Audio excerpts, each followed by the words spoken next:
Good morning or good evening wherever you are. Asarana and Pear are here once again from beautiful Bryce Canyon area. We had an incredible time touring Zion National Park. What amazing gates that are still there that are blending and so beautiful. The tundra and the wave patterns and just the graceful marble canyons.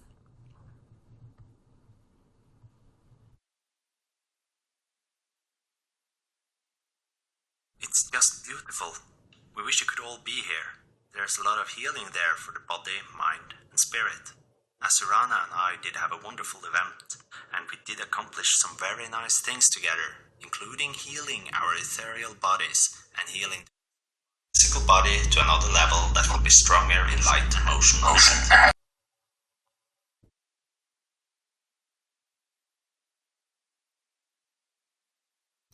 Today, we're going to talk about mind bend with the planetary Tao and also the planetary Tao.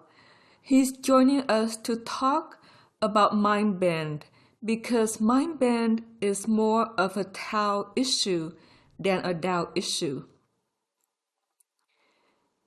The Tao heals the body and the spirit so that they syncopate together in light. And Tao works on your mindset. So Tao is the one that enters your field from the backdrop of existence and works on your mind, your synapses, your cortex formation, and everything that causes the motion of your mind to syncopate in a way that's well in the physical. In light, the mind seeks to grow, and that can be a problem for you and for many of us, in that when the mind grows, it can be unbalanced. When the mind is unbalanced, it folds in one direction or another, leading to symptoms that we're going to talk a little bit about and how to begin to remedy them. For each of you that are motioning or transfusing light are also growing the mind. Now, when the synapses are forming, they are inert, meaning they don't motion at all. And once they're ignited, that's when the mind bend can set in. So you grow all these new synapses, and we make recommendations of all these substances to take to grow the mind, including liquid minerals and zeolite, colloidal silver and gold, and higher levels of protein are the main substances. Especially tofu and soy milk provide substances that are very good for growing the mind. Asarana and Pear are pure vegan. However, for those that are not yet vegetarian or vegan, fish also is helpful to growing the mind.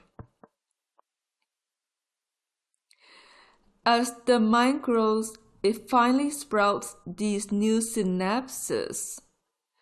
And generally, your Tao waits until there is a full set before he turns them on. Now, this is wise because if the synapses weren't in a full set formation, then you're going to be imbalanced anyway. Once the synapse is much flux, sometimes they don't stay open, and that's a condition that your Tao then has to surgically work on at night while you rest. And at night, while the mind no longer is motioning its waves to try to balance it out. For some, returning or motioning into a balanced mindset in growth of another level of cortex is more difficult than others. Children are coming in by and large with 4 to 5 layers of cortex and more fully formed synapses. You see it in peaceful little ones or peaceful young kids, maybe even peaceful teenagers that have a fully formed 4th or 5th level cortex that just sails and soars in waves that say, I'm at peace, and I care, and I have a nice time, and I'm interested in life, but I'm not upset about anything. So when you have a balanced mind, you're not upset about anything.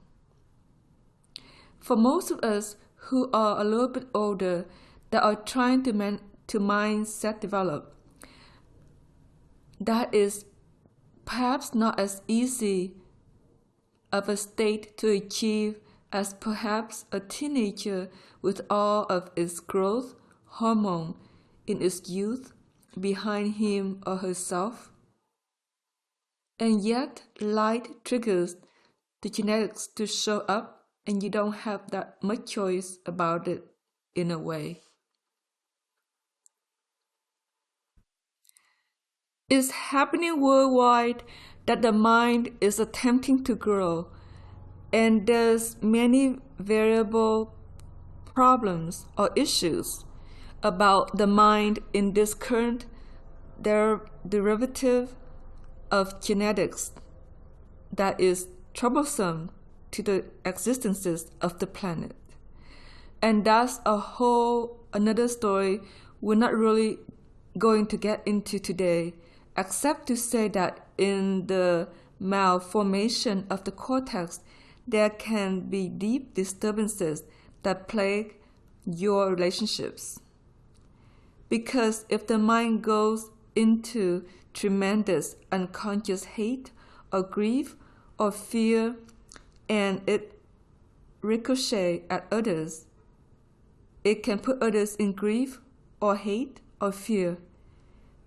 This is disturbing to partnerships or disturbing to friendships to be around somebody that has a known condition of a cortex grievance.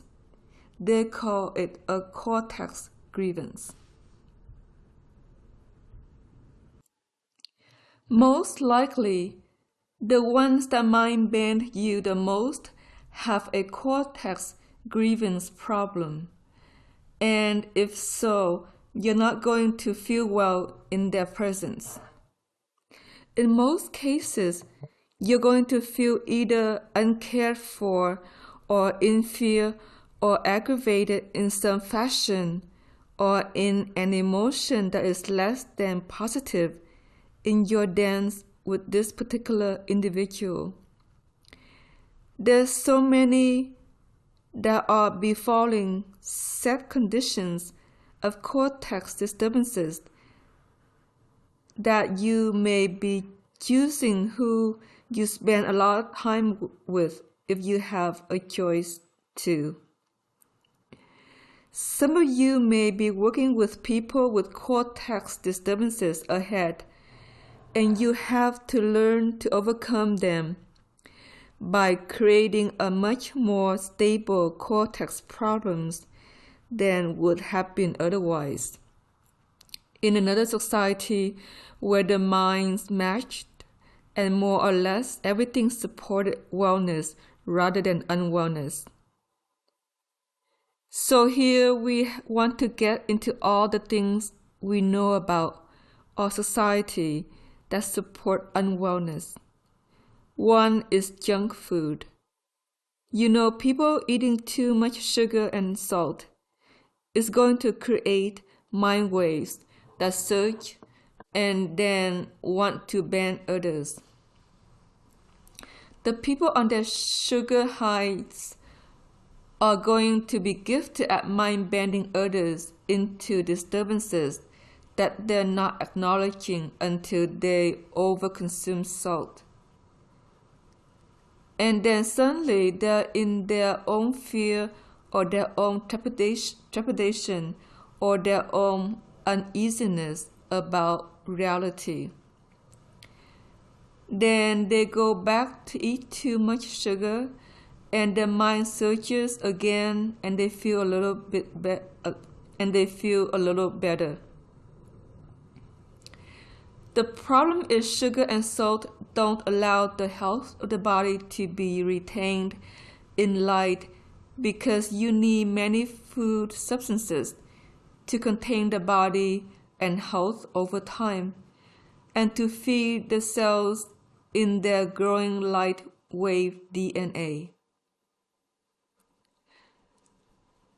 And so those of that stature that may mind bend may also grow to be very unwell physically over time, even though they may feel well as long as they're on their sugar high. Now I'll explain for you why the sugar high isn't really good. The sugar high leads to a particular substance called glucose being excessively present and in the cortex fluid, or the blood of the mind. As you have too much glucose, the waves of the mind surge, and then it can burn the growing layers of your cortex to a point that you will not be able to really ever balance the mind, perhaps into the future. So surviving on sugar is really one way to make sure that your mindset never develops into fullness or wholeness, or where you would like to be well all the time in everything you do and everyone that you approach and everyone that you care for, and so on in your life. In a society of mind benders, and that's really what you are dealing with, that this is a society of mind benders addicted to substances that aren't good for the body or the mind really in the long haul. It is primarily sugar, but it's also petrochemicals that trigger the mind to surge, and maybe people feel good eating their Doritos or whatever else is coated with some petrochemical flavor. It causes the mind to feel okay for the moment, but then in the end they end up bending all their unwell states of being on top of others. That's what mind bend is, that I'm going to send to you my unwell state of being and not experience it in me at all. But I'll let you experience it over there. I'm going to push it over there in a mind wave that flows from my flaring cortex to your more balanced cortex, until your balanced cortex is just like going nuts in one direction or another. That's a very difficult place to be if that's somebody that you're living with, or somebody that you are working with recurrently.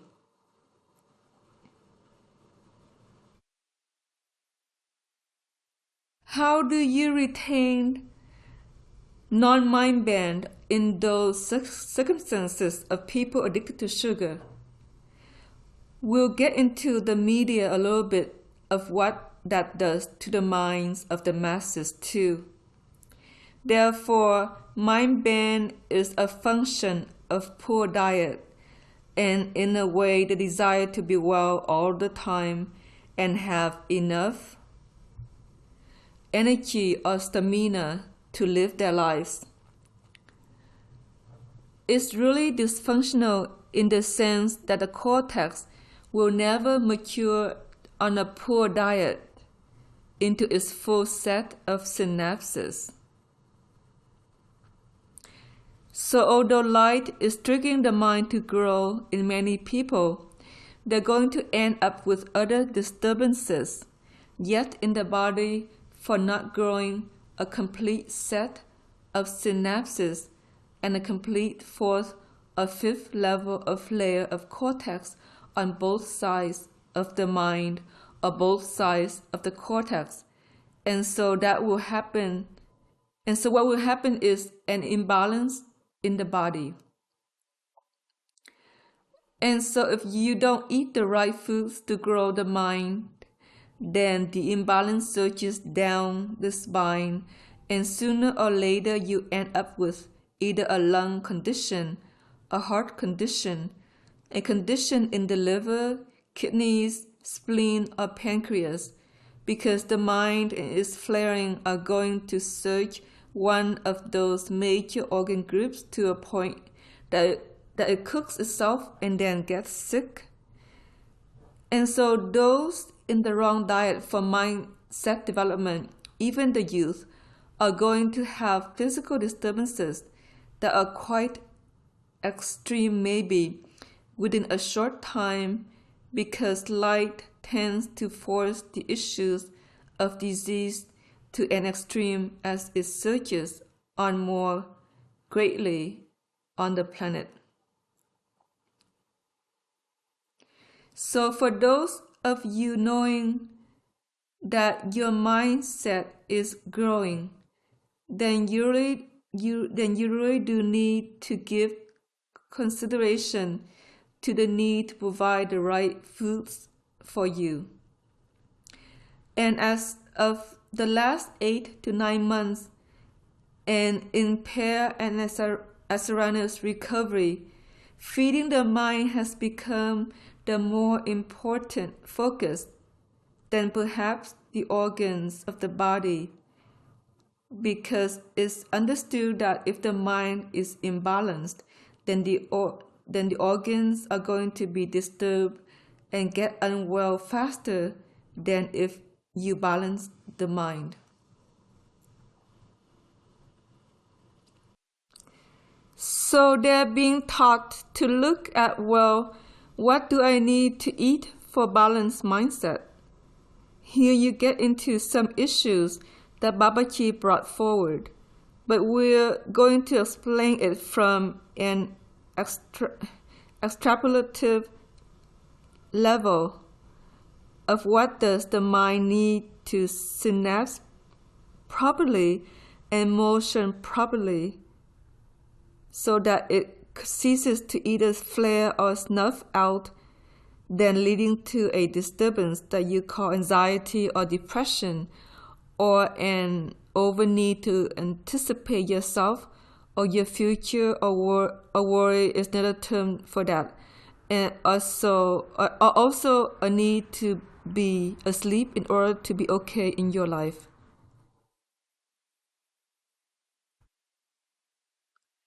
Those are the four corners of mind bend. Either you're anxious, or you're depressed, or you're worrying about something you shouldn't worry about, or you just want to sleep to be well. Those are the four states of being that you can say, okay, I'm in a mind bend now. If you're anxious, if you're depressed, if you're worried, or if you just want to sleep. And Asara and Pear have gone through all four corners many times. They're learning over time what to feed themselves that helps the mind to stay balanced, with a recognition given that our mind-bent society just wants to force you in one direction to an extreme. As you engage with people, that you have to develop the mind into enough synapses that it ceases to bend almost under any condition. Then you feed the mind what it needs to cease to bend in each condition you engage with and each person you engage with in this life of yours.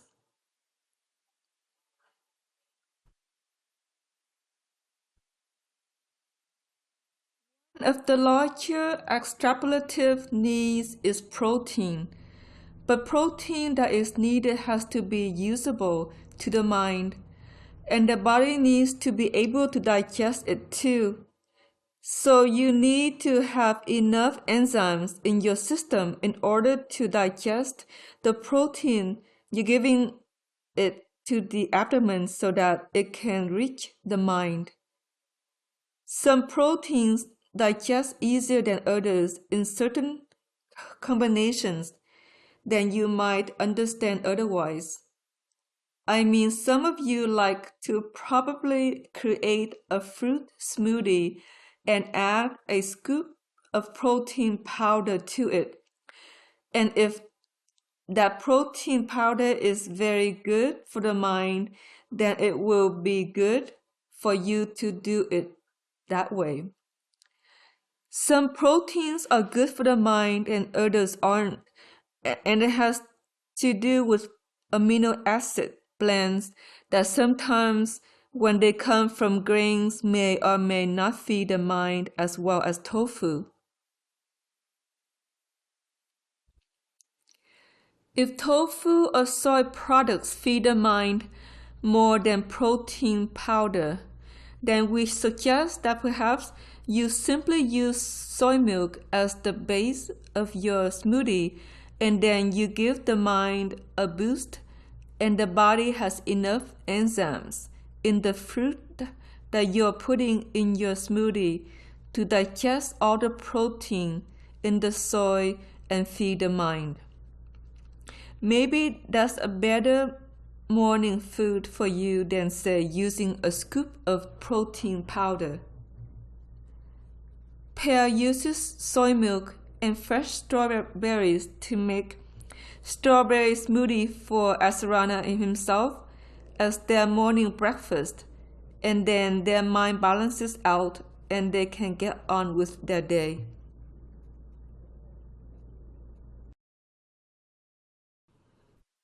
So feeding the mind may become a very big observation of you if you're prone to the four corners of mind bent.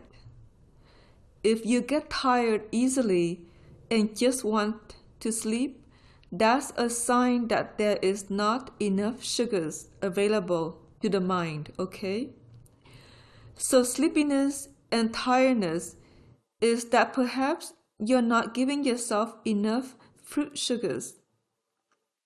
Fruit sugars that feed the mind are very different. They are not necessarily sugars from juice that has been packaged and put on the shelf. It's going to be from fresh fruit. So you're better off feeding yourself fresh fruit to feed the mind if you're tired than you are going for a bottled juice that may also be laced with fructose or sugars that aren't really good for the mind. Fructose will flare the mind. Now we know that fruits naturally have fructose in it, but they're fresh fruits and they have enzymes. And so the fructose breaks down into other types of sugars that are actually very good for a tired mind. So when the mind is tired and you want to sleep, you need more fruit. Some of the ones we recommend are in the berry groups or the kiwi. Kiwi is a very useful substance, and Asaran and Pear have taken to feeding their mind with kiwi and coconut water for electrolytes. That's sometimes an excellent early morning substance to give yourself to awaken the mind. Coffee is also useful in balancing the two sides of the cortex. When you have a cortex disturbance and you tend to bend into anxiety, then the right cortex is overignited and the left side of the cortex is not igniting enough. And so coffee tends to trigger the mind to completely open in all synapses. The other substance that does this is ASEA. For those of you that are trying the ASEA product, cell food also has a way of aerating the blood to cause the synapses to ignite evenly on both sides of the cortex, leading to less mind bend. Another food that's very good at triggering the backside of the mind to ignite is chocolate. We call the backside the scapula. Those of you addicted to chocolate may have a scapular problem.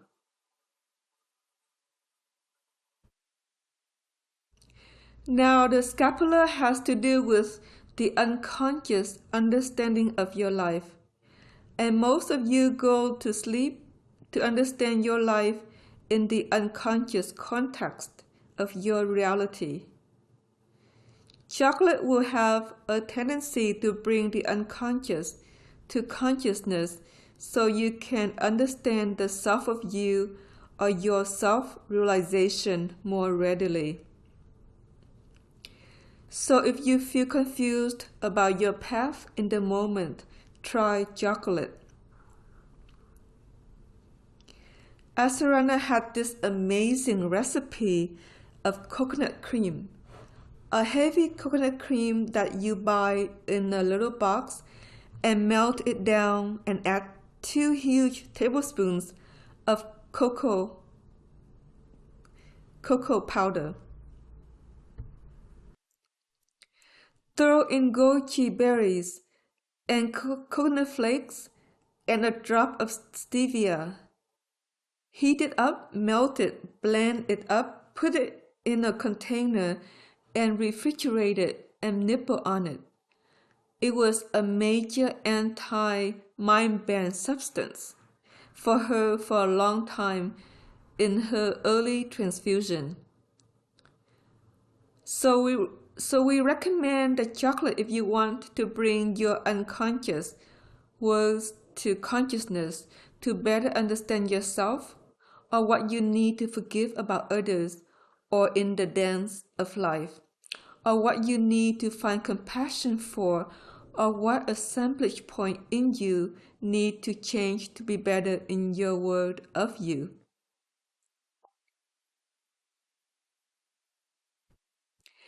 Now, when the body gets ill, the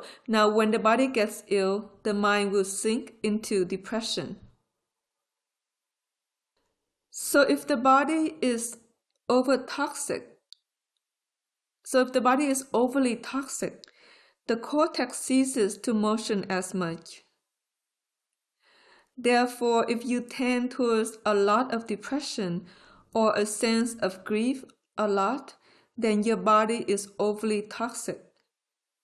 So what you need to do is do an anti-toxin diet or a detox system, one of which can be fasting on juices for up to a month.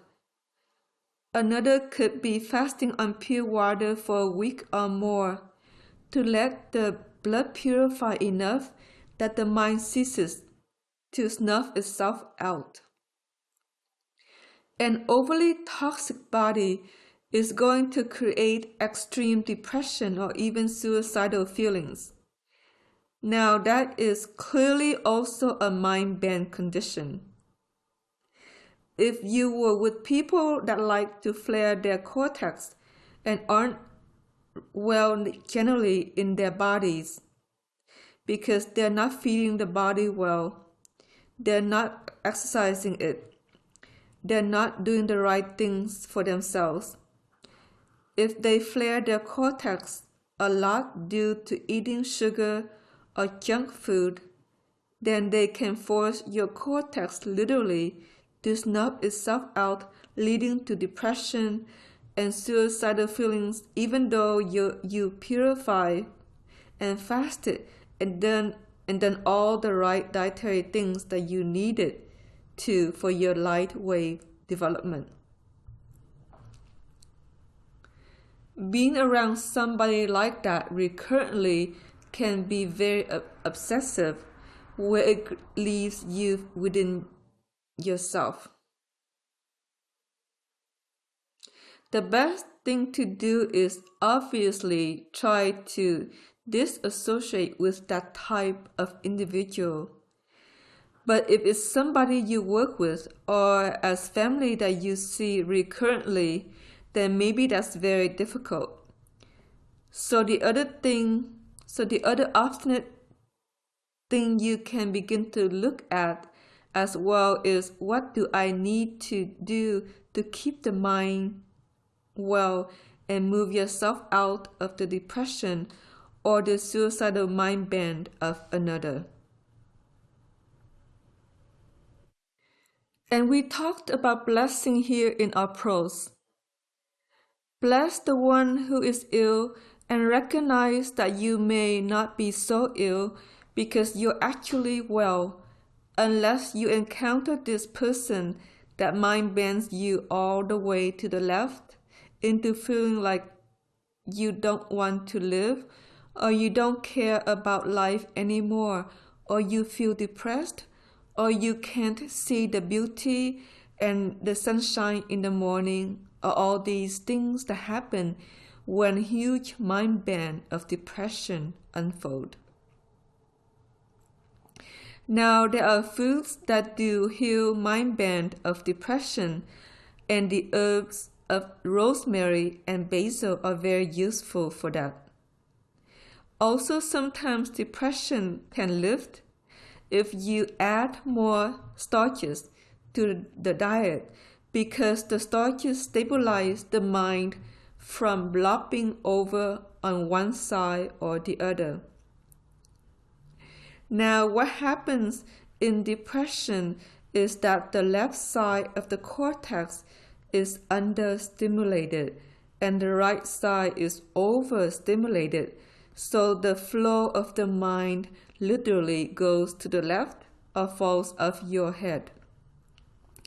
In anxiety, it's the opposite.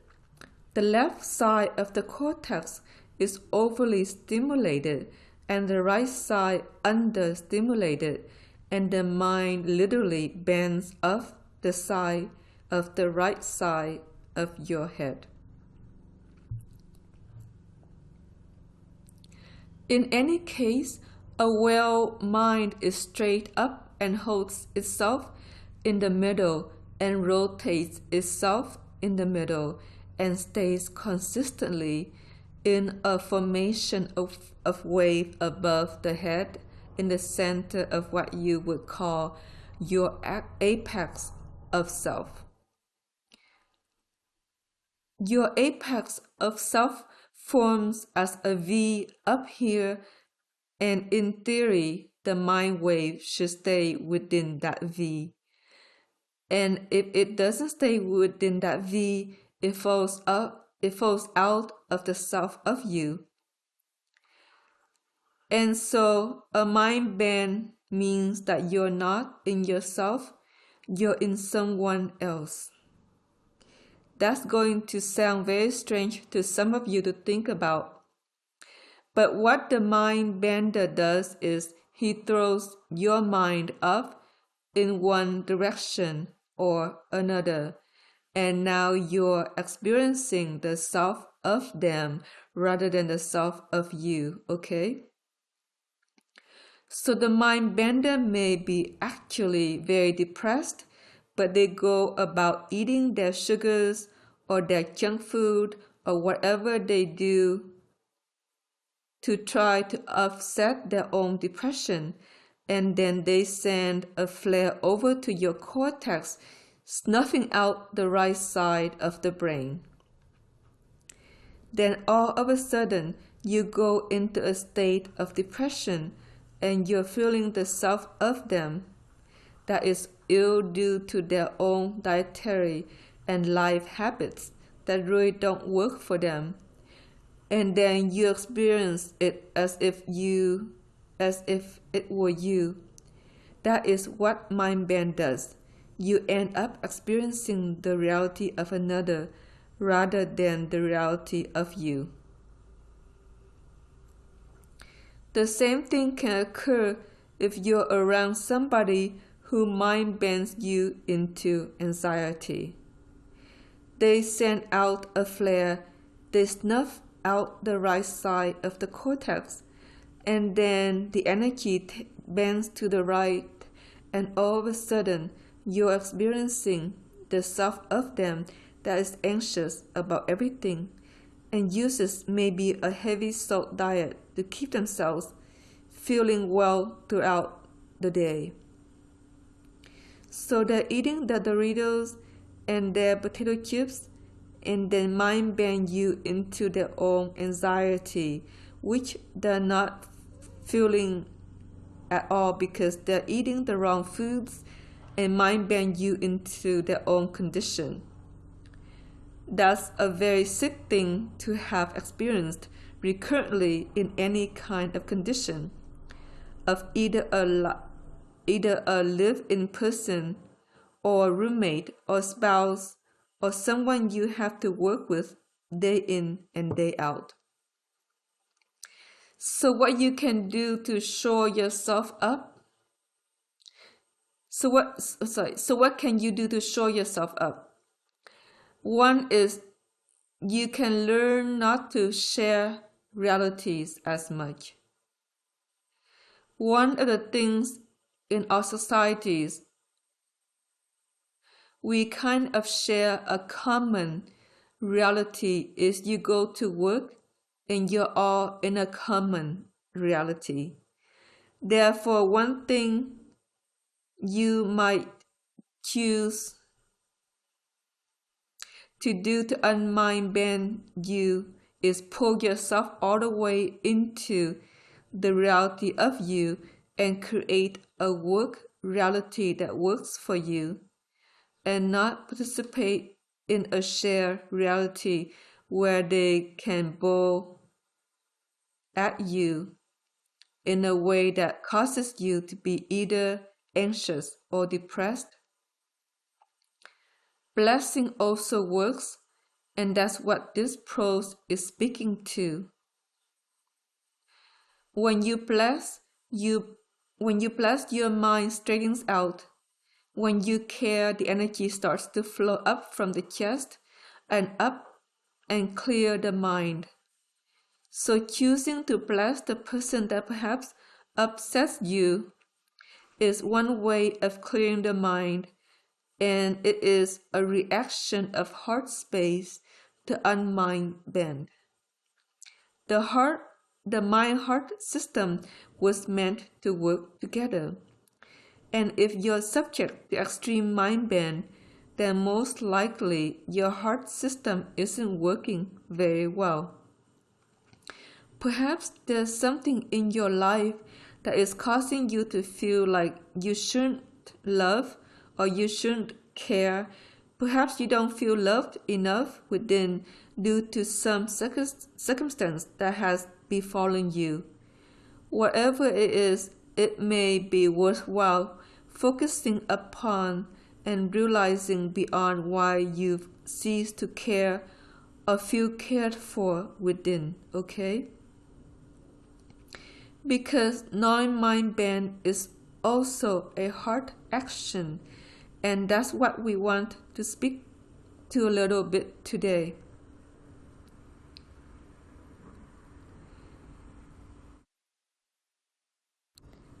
Now we're going to bring up another one of Asarana's photo here.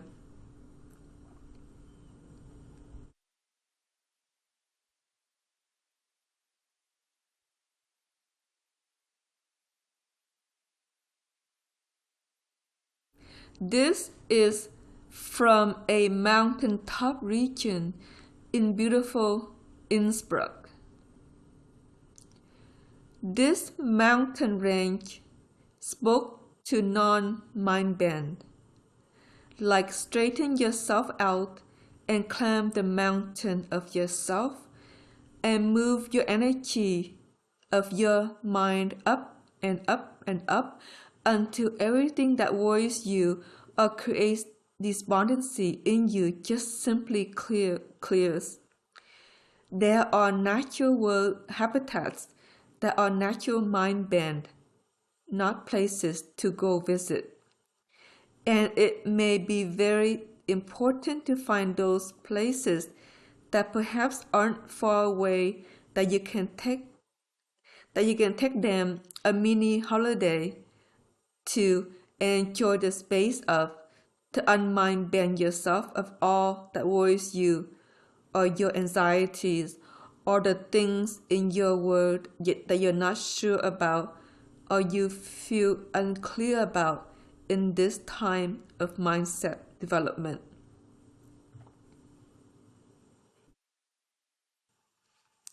As the mind develops, it goes through all different emotional constituencies of problems until it balances itself out. Nature can be very supportive to balancing your mind band if you find those places that cause your mind to go up and straighten itself out. And this mountain range had a lift system that caused the mind to unbend. Some regions are better at this than others, so you have to kind of feel them out within yourself to see what makes you feel good or well or straightens out your anxieties as you go and visit the natural world tundra in your region. Sometimes this mountain spoke to big care space too, and that helped because then you could be in the careway of the Alps. In the careway of the Alps, the careway of the heart kind of flushed the mind into another state of being where the worry could be left behind, and that's one of the beauties of a non-mind band region. Now, for those living here, they were probably gentler in their realities than many other places that people live. However, for those that get sucked into the media hype of television or movies or game shows or toy robots or wherever they go, it doesn't have that big of an effect. And we'll explain it this way. Although the energy of the Alps would want to say unmind band, be at peace, be in the natural world, and enjoy your world with one another. People sitting in front of the media do something else. They hyperneate the mind. So if you are still addicted to some television or news or whatever it is, maybe even some of the movies that you might still enjoy or think they have a kind theme, you have to be aware of hyperneated realities, okay? Hyperneated realities race in time. So even though the mountain range and the people living here might do well outdoors, the moment they go sit in front of their television, the mind goes into hyperspeed and wobbles back and forth and back and forth and back and forth. Now perhaps that's entertaining while you watch your game show or whatever you are watching on the TV or movie because it draws your attention into that motion. But in the end, what that does is desyncopate the left and the right sides of the cortex to a point where one or the other snubs out, and that leads either to the mind band of anxiety or depression through time. The people of Austria were very depressed people. We had never seen so many depressed little old ladies riding the trains that couldn't even smile, and we pondered, why is that with these beautiful Alps that make us feel good and make our heart sing?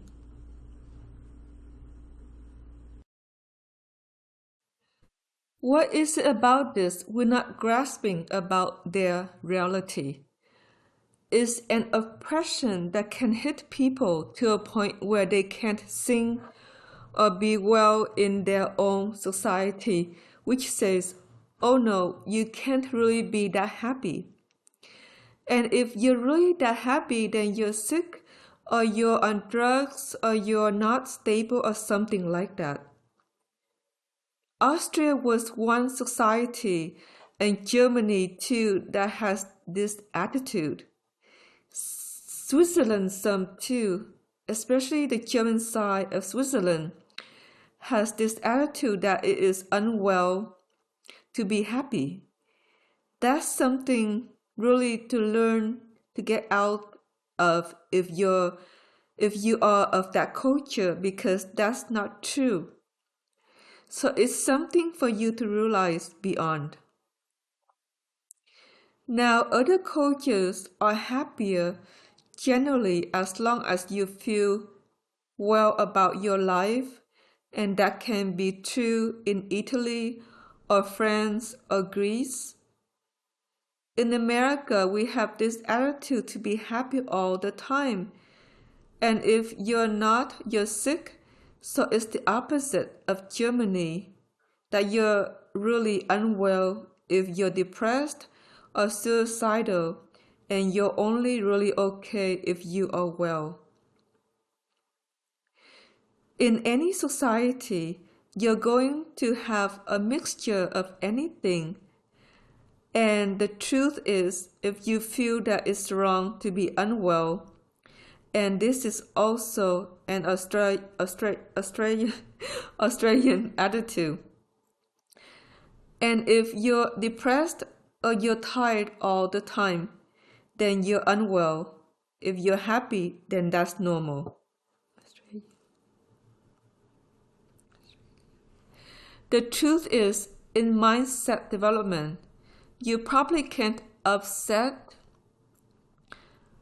times of all conditions, whether it's depression, anxiety, or being tired, or being worried. You would not be able to upset any of it because the cortex has yet to grow and to grow into its fullness. Now for Asarana, it's taken 4 years, and she is getting to the point where the mind is much more stable than in earlier times, where she raced through these difficult emotions and tried to stabilize herself by motioning more light up through her mind. So that's another thing you can think about if you're bent and wonder one of the 4 directions. You need more light to be motioning up through the mind than before.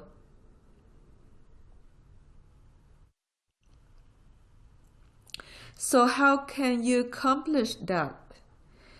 Well, one way is to get into the mountain stream or an airstream that motions light up, that allows you to mind bend like this mountain range. Another way to do that is to take a walk or a bike ride to get into a pool or jacuzzi and motion the body. Because as you motion the body starts to produce its own light more naturally and starts to light sway and light transfuse better. That will then lead to a non-mind bent state of being. For some of you, you may need to exercise every day to straighten out your mind and not to keep yourself on that, because that's what will keep you in a centered and better state of well-being within yourself. I'll speak to that from the circumference of the mind itself. The mind needs blood, and if you exercise, you get more blood into the cortex.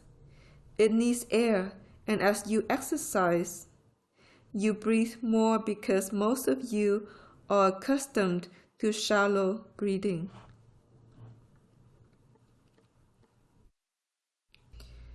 Recently, Per bought an oxygen enhancer, personal oxygen bar, and he finds that very useful to enhance his mind and keep it straight. There are devices like this, but another natural way to go about that is simply to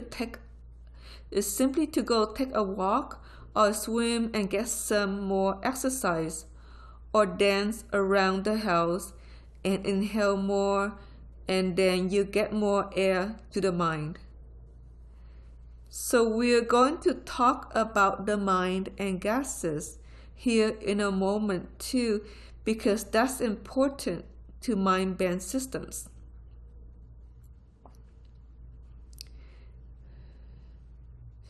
Now we're going to go to another picture here.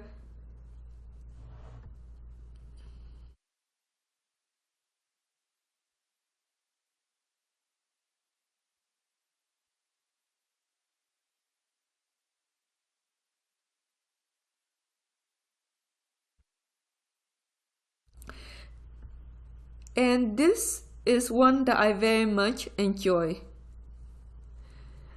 This is Limahuli Garden in Hawaii, and is up on the ridge. It was very much a peaceful mind band, not like let it all go. If you were here live live, you would hear the crashing waves at the shore that are very loud beneath. And all of that would just relax Per and Asarana into letting go of whatever was disturbing them in that time.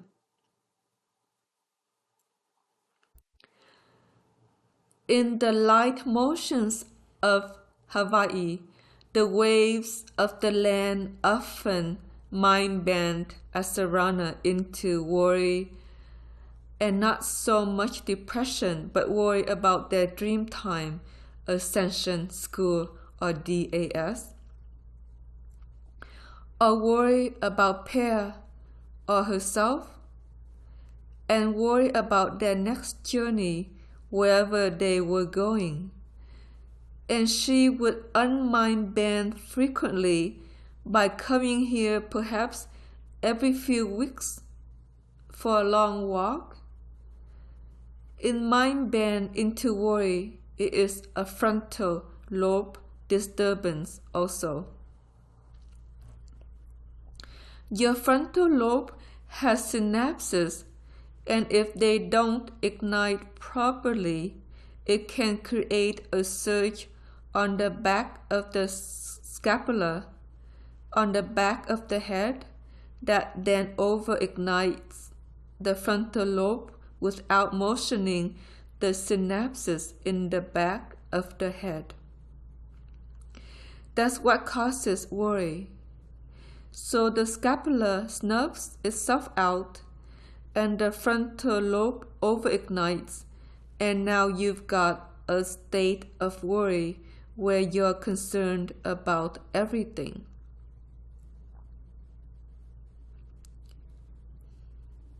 One of the best foods to ignite the scapula is fresh tomatoes or tomato sauce. Tomatoes have an acid in it that is needed to ignite synapses. And so tomatoes should be a regular part of your diet anyway.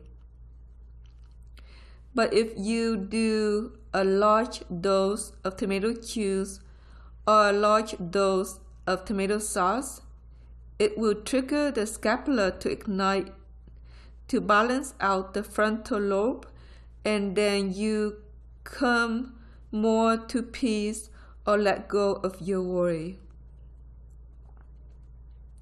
Therefore, a diet of high amounts of tomatoes is helpful for that.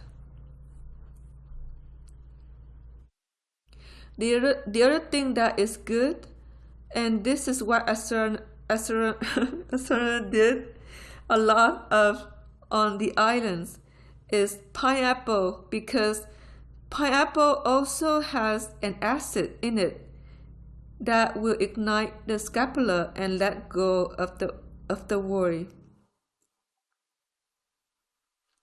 The third food that's really good is broccoli, as broccoli has another substance that will cause the scapula to stabilize so the frontal lobe doesn't overignite and then leads to more balance where worry can be left behind. Now, on the other side of the equation, if the frontal lobe snuffs itself out and the scapula goes overactive in the back of the head, then you're tired and you want to rest.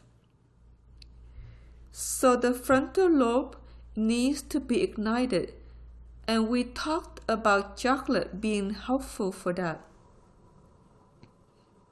But also other foods that are good for that include asparagus, cauliflower, and potatoes, especially purple potatoes, if you can find them. There's something in the purple potato that causes the frontal lobe to ignite more greatly if your scapula tends to be overactive and you feel very lethargic or tired through time. In all of these things, balance is what you're seeking. You want the frontal lobe, the scapula, and the left and the right sides of the cortex to ignite evenly, and then more likely than not, you are in a balanced mindset that says, geez, I feel well and I be well.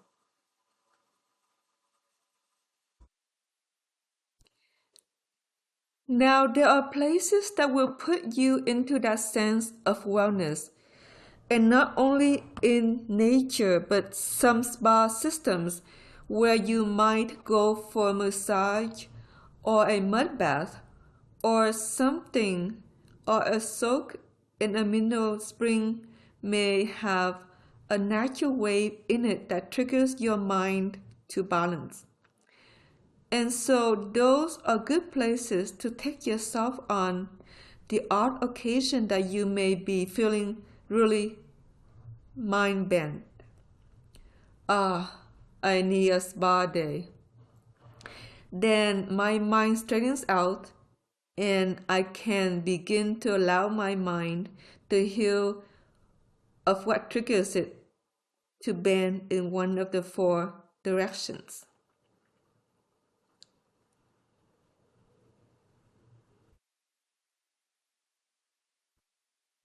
The other thing that can be very useful to the state of non-mind bend is the right people, the right associations. Minds were meant to work together, and some people trigger each other to come to a state of wellness when others perhaps the opposite. And so you can choose for friends and associations that lead to you and they feel well. The two minds work together in a syncopated rhythm to draw the waves up and up and up to a point where not only is there like understanding of one another or common feeling of, oh geez, this is really nice to be together and talk together, but also I leave feeling well and their mind sways properly in all four parts of the cortex. All four directions are evenly ignited, and now I have had a wonderful time and I feel better overall, and I can go about my life and not be so miserable in my mindset development. Good partnerships and relationships will keep each other in a non-mind bent state of being. Asarana is very lucky to have Per, who really is a good resource of non-mind bend for her. And the same goes for Per to have Asarana in his life. In that way, they are very happy together. However, twin flame love does not last forever on the earth plane.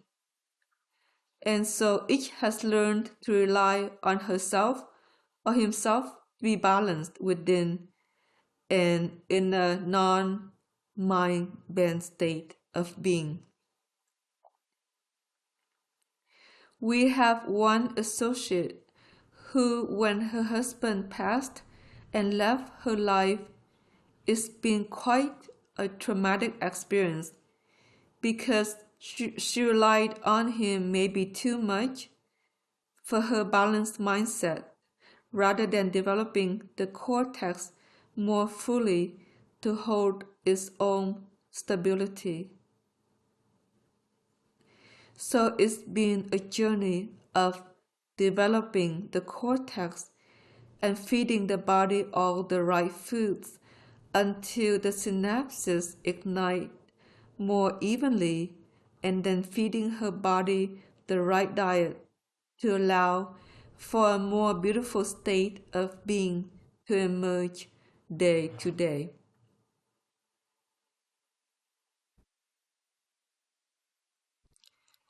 Now we'll speak to one more thing as we pull up another picture.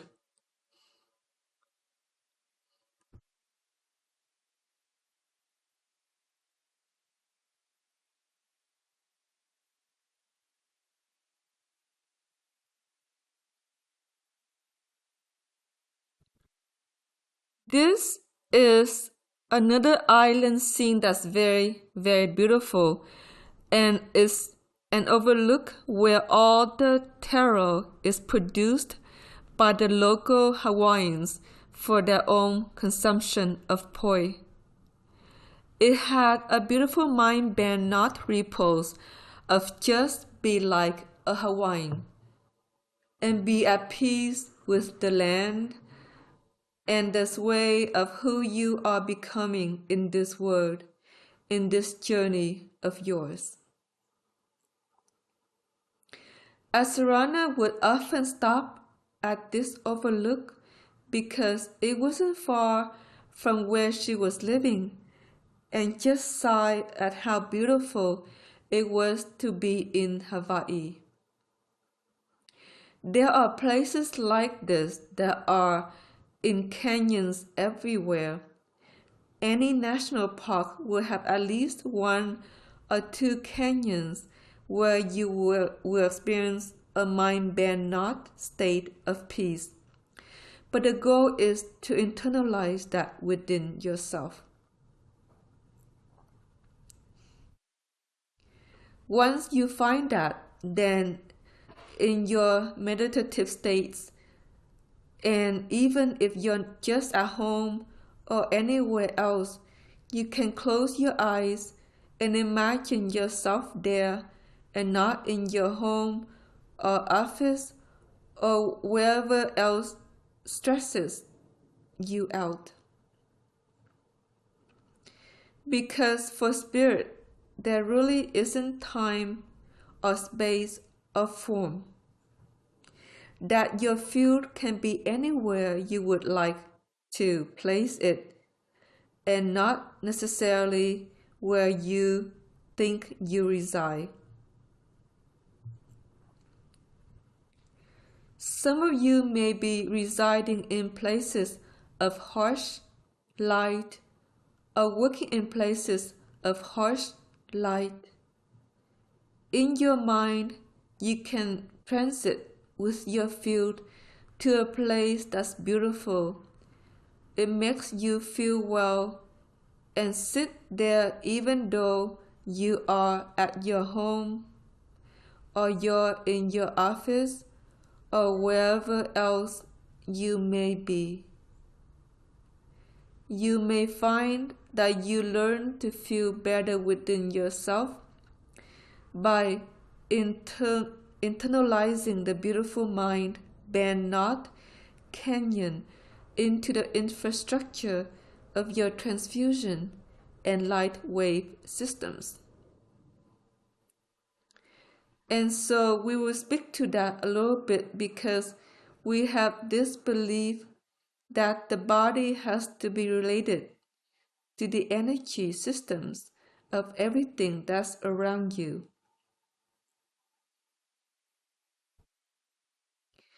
The truth is, that's not really true. You can be related to the energy systems of a place that you experienced and have experienced recurrently enough that you can internalize that motion and be in the canyon rather than in the reality of the city or the train station or the airport or wherever you have to frequent day to day. Now that's a learned decision to realize into for those of you that want to be at peace. One of the goals of realization is to make peace with yourself and with each and to find your way to a state of peace. Obviously, mind bend is not a state of peace. It's quite the opposite.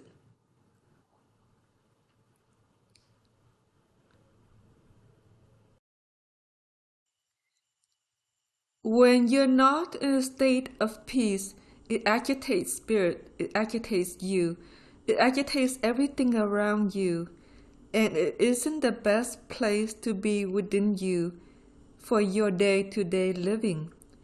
It's not good for the body either because a consistent state of depression or anxiety or tiredness or worry is going to cause the body to get sick if you don't realize beyond it.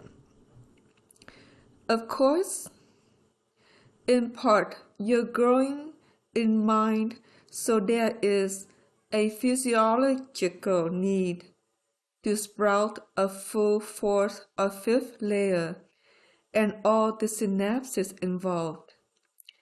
And so there is a physiological condition that also lies behind a state of non-peace.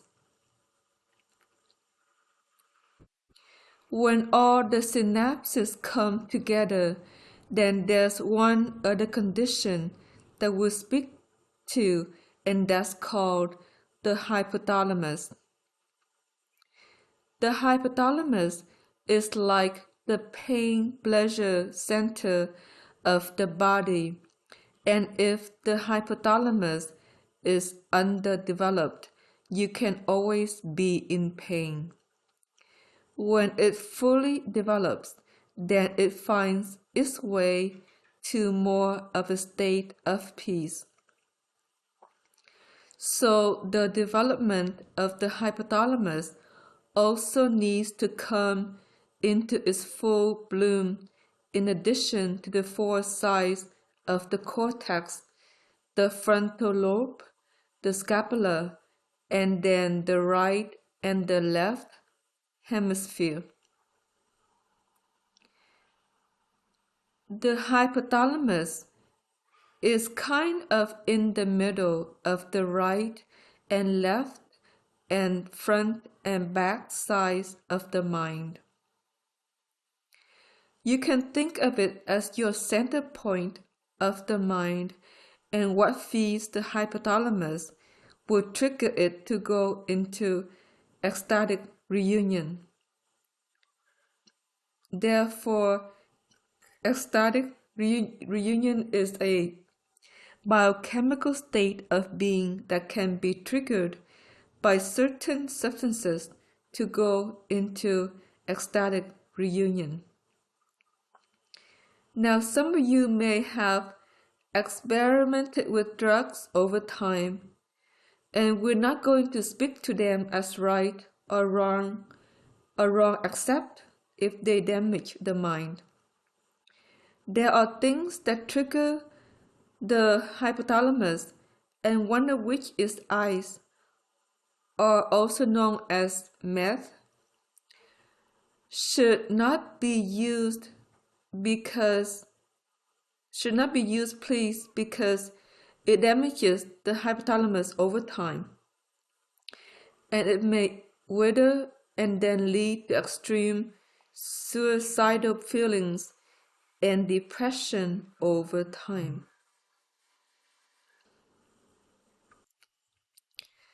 Some drugs mildly stimulate the hypothalamus, such as peyote, but even so, recurrent use of peyote will damage the hypothalamus over time. The body needs to learn to produce its own chemistry that leads to the flavor of ecstatic reunion and this incredible sense of grace and peace and love of the world and love of everything. When the hypothalamus is in full bloom and producing all of its own internal natural biochemistry, living in a state of ecstatic reunion becomes more the norm than not. So you can think of your mind band also as a result of an underdeveloped hypothalamus that needs certain chemistry in order to bring itself into balance. There are some herbs that are useful to help stimulate the hypothalamus to producing more of its own internal chemistry, and one of which is hoodia, which is an African stamina herb. In the U.S., they consider it an herb you take to diet and not eat because you ingest it and you don't feel like eating, because it's like falling in love or being in love is another way of thinking about it. So using hoodie as a stimulant for the hypothalamus to produce its own natural chemicals that trigger you to be in more of a state of peace or ecstatic reunion could be another useful substance you add to your daily regimen.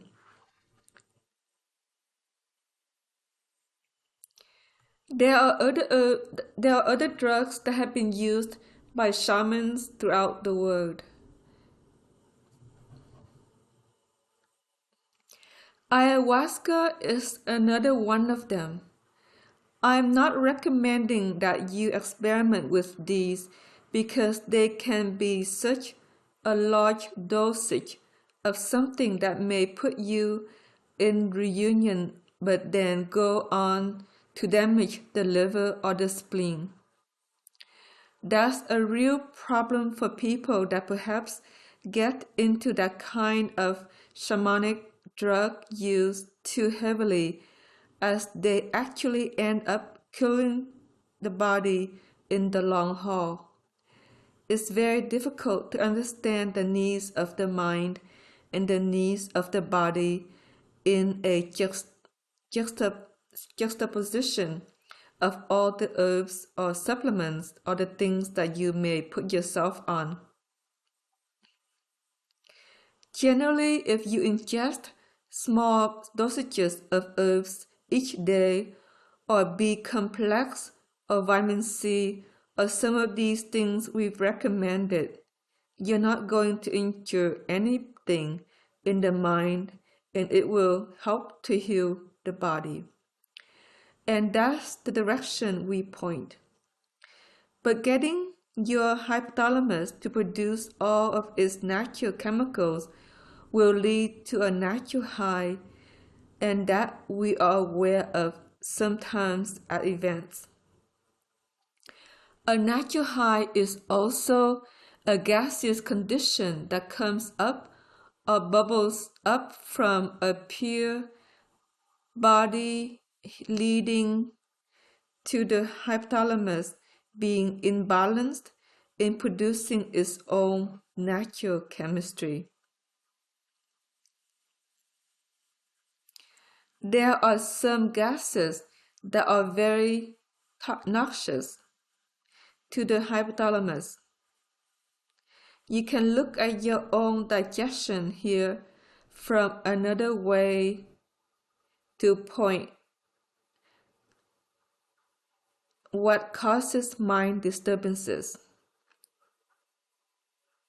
If you tend to eat the wrong combination of foods, creating a lot of gases that are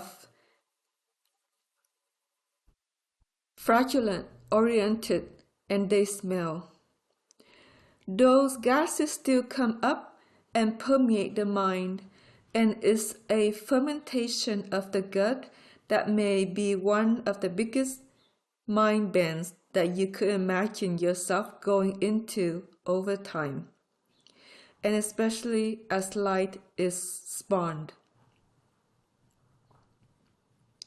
And so if you have indigestion conditions, and if you want balanced mindset, you really need to treat that. One of the biggest things that will treat indigestion is food combining.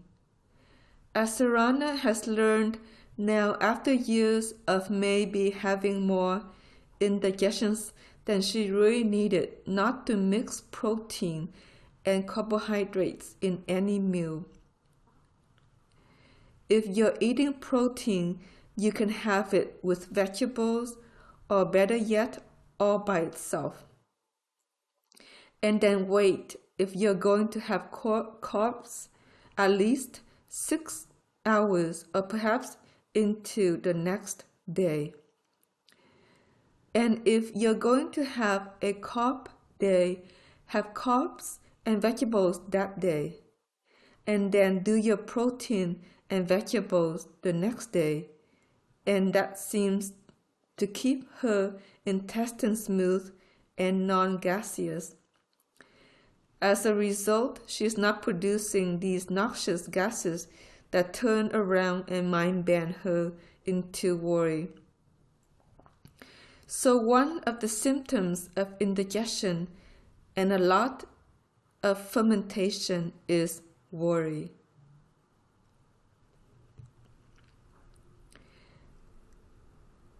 Now there's another condition where the intestines may flood and you get cramping or what you call diarrhea.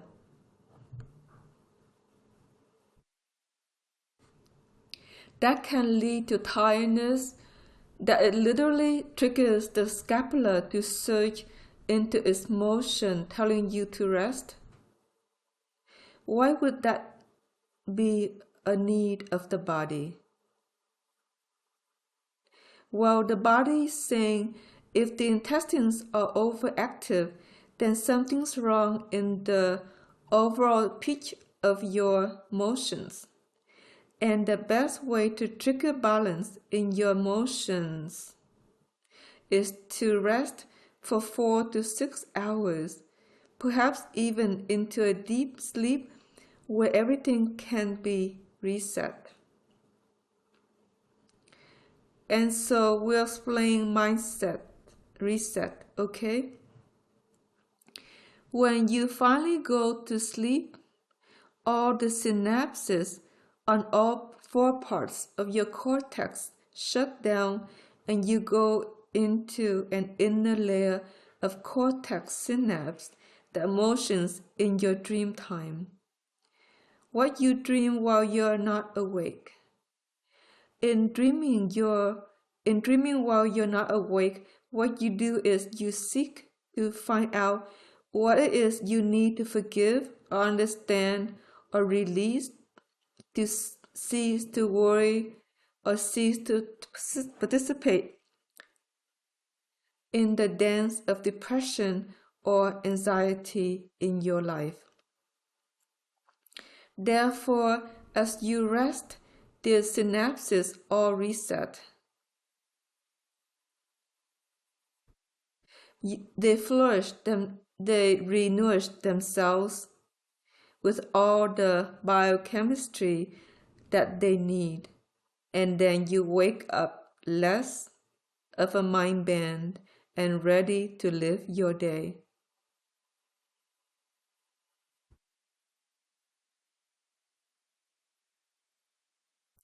Now, there are substances you can take that will allow the cortex to rest, one of which is valerian root. If you take enough valerian root at the end of a day, then you have if you take enough valerian root at the end of a day when you have digestive upset and maybe are in some kind of mind bend of one direction or another, worry, anxiety, or even depression, the mind will rest significantly enough that you wake up in a less oppressive state the next day. So valerian root is a good treatment for not only digestive disturbances, but for the mind to rest so that you can readjust your synapse motions to keep everything in health through time. Sleep is very needed to the cortex, and sometimes light triggers it to be overly active. Some of you don't rest much at all, and that's really not good for your cortex growth either, because the cortex grows when you rest or you sleep deeply. The Tao comes in and does surgery on the mind when you're asleep and not while you're awake at night. And so if you were prone to not rest frequently enough, you might really need to use the valerian root 2 or 3 times a week and in relatively large dosages late in the evening or after your main meal or dinner. And then let the cortex go to sleep, and that may begin to upset some of the recurrent mind bend that you've been going into through time in this life of yours. The other condition that can be very disturbing is a need to sleep too much, in which case the hoodia helps, but also ginseng and rhodiola are 2 amazing substances to take to percolate the mind.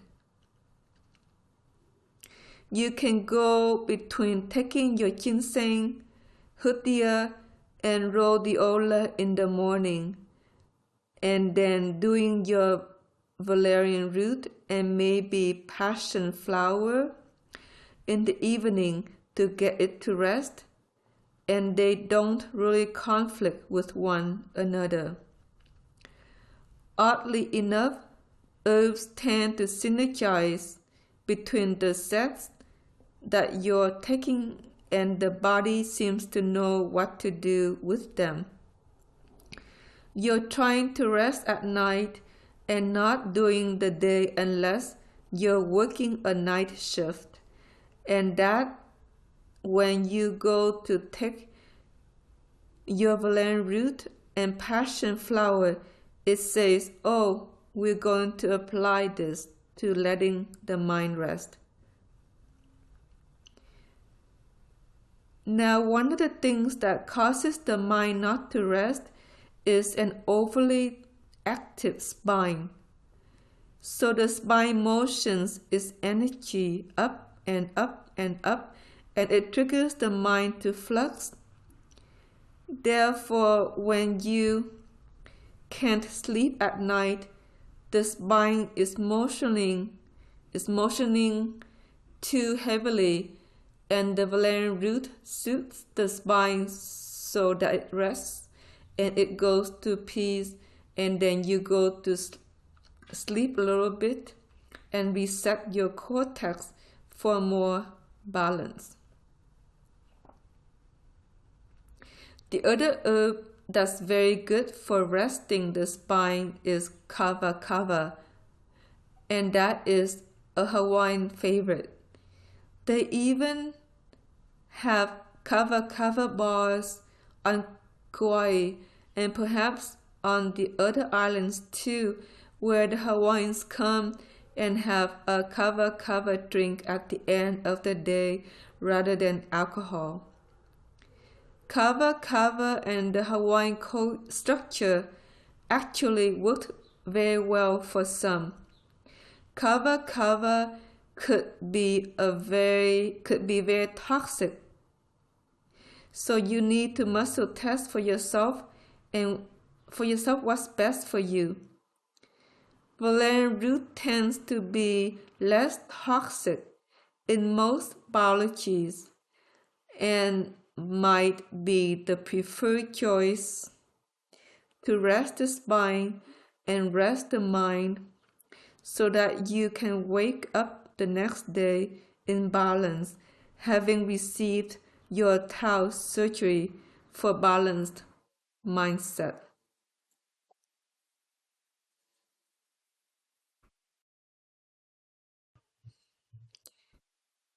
Now we're going to go to one more photo here.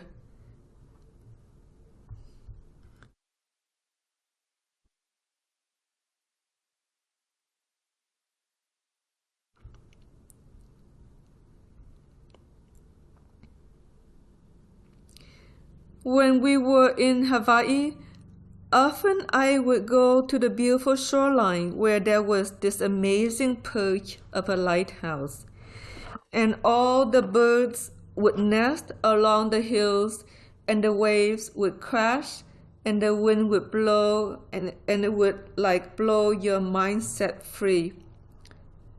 There's something about wind and your mind. The wind, when it blows your hair forward, clears the mind of gases that may disturb it. You can simulate this maybe by getting on a bike and taking a ride around the block or around the neighborhood, and suddenly the air blows through your hair and all of a sudden you feel better. It's because gases can accumulate around the cortex that can disturb it.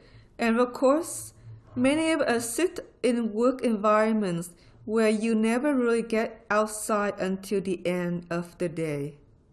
You may ponder your own disturbances in a gaseous environment of an office that doesn't work necessarily well with your mind.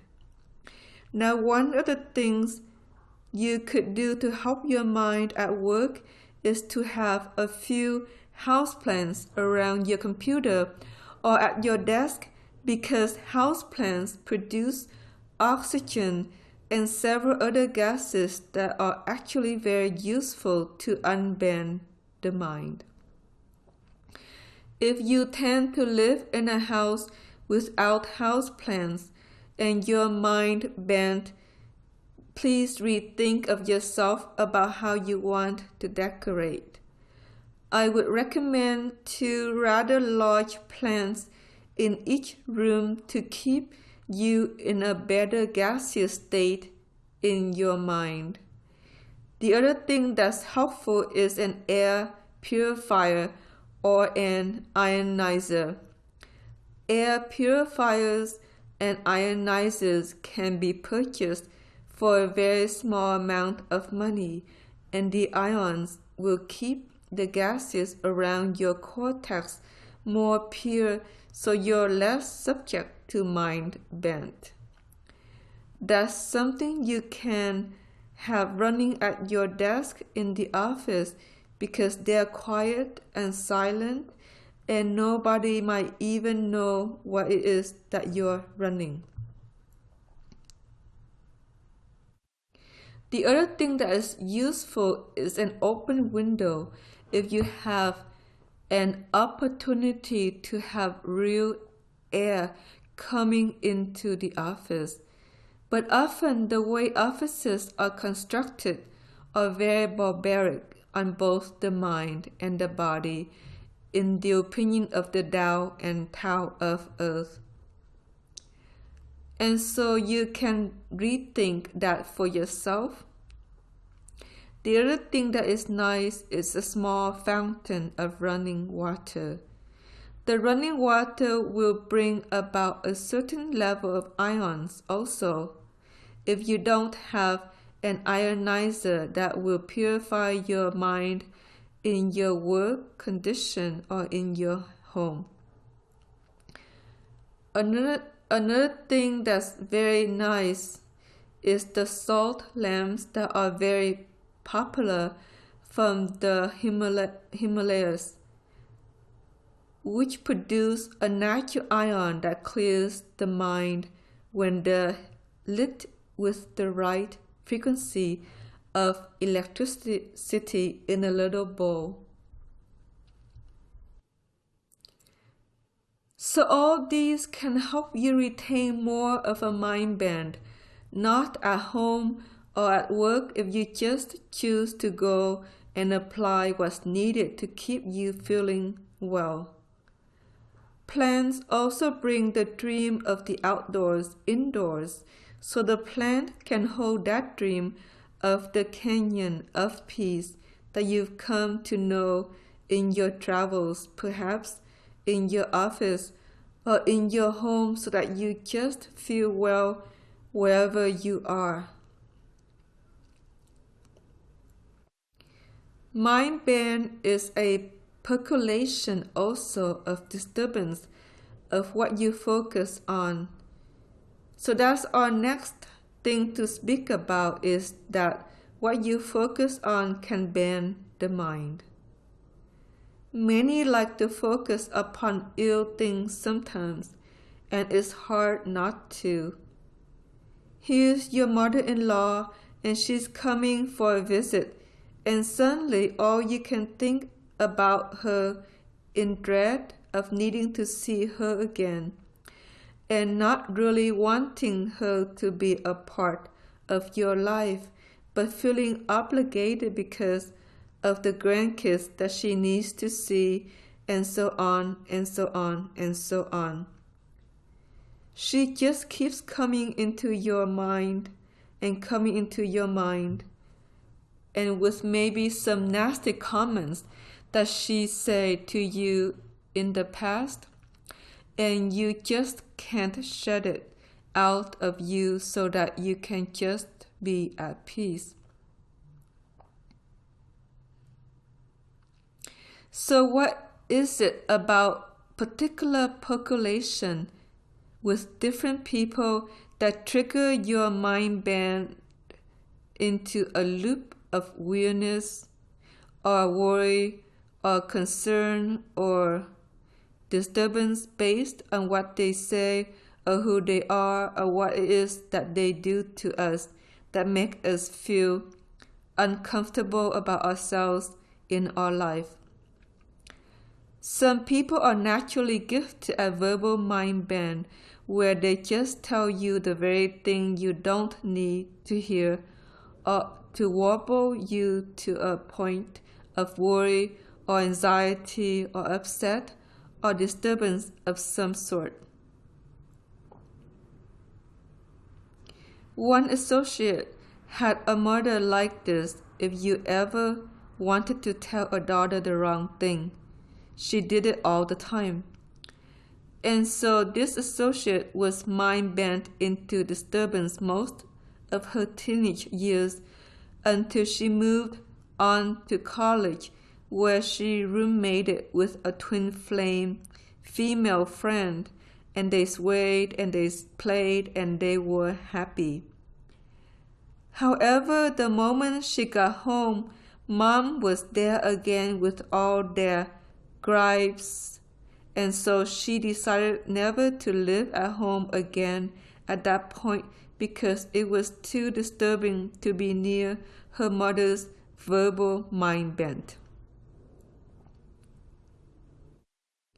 Now, what is it about human behavior that doesn't want a compliment or care that would rather discourage and push people to feel unwell? Here you need to look at your own behavior too.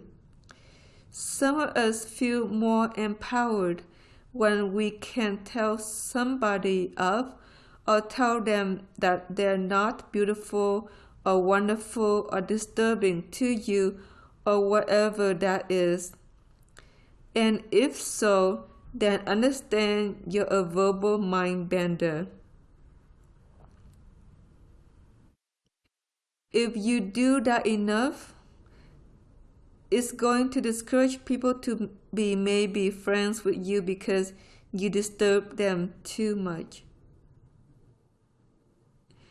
But it's more important than that to recognize it is something to realize beyond that being a verbal mind bender isn't perhaps useful to you because it creates disturbances in others that then will push back on you.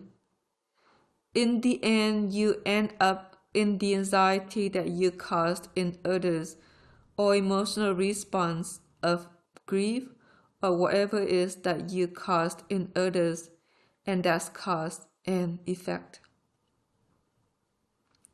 For those that are verbal mind benders in your life, you can learn to accord something different that perhaps changes their position of what they want to say to you. Now that's an interesting topic all of its own. How can you take the verbal mind bender and unbend them into a way that they feel well and you feel well and you have a kind accord of understanding instead of an experience of invalidation or judgment or downright abuse?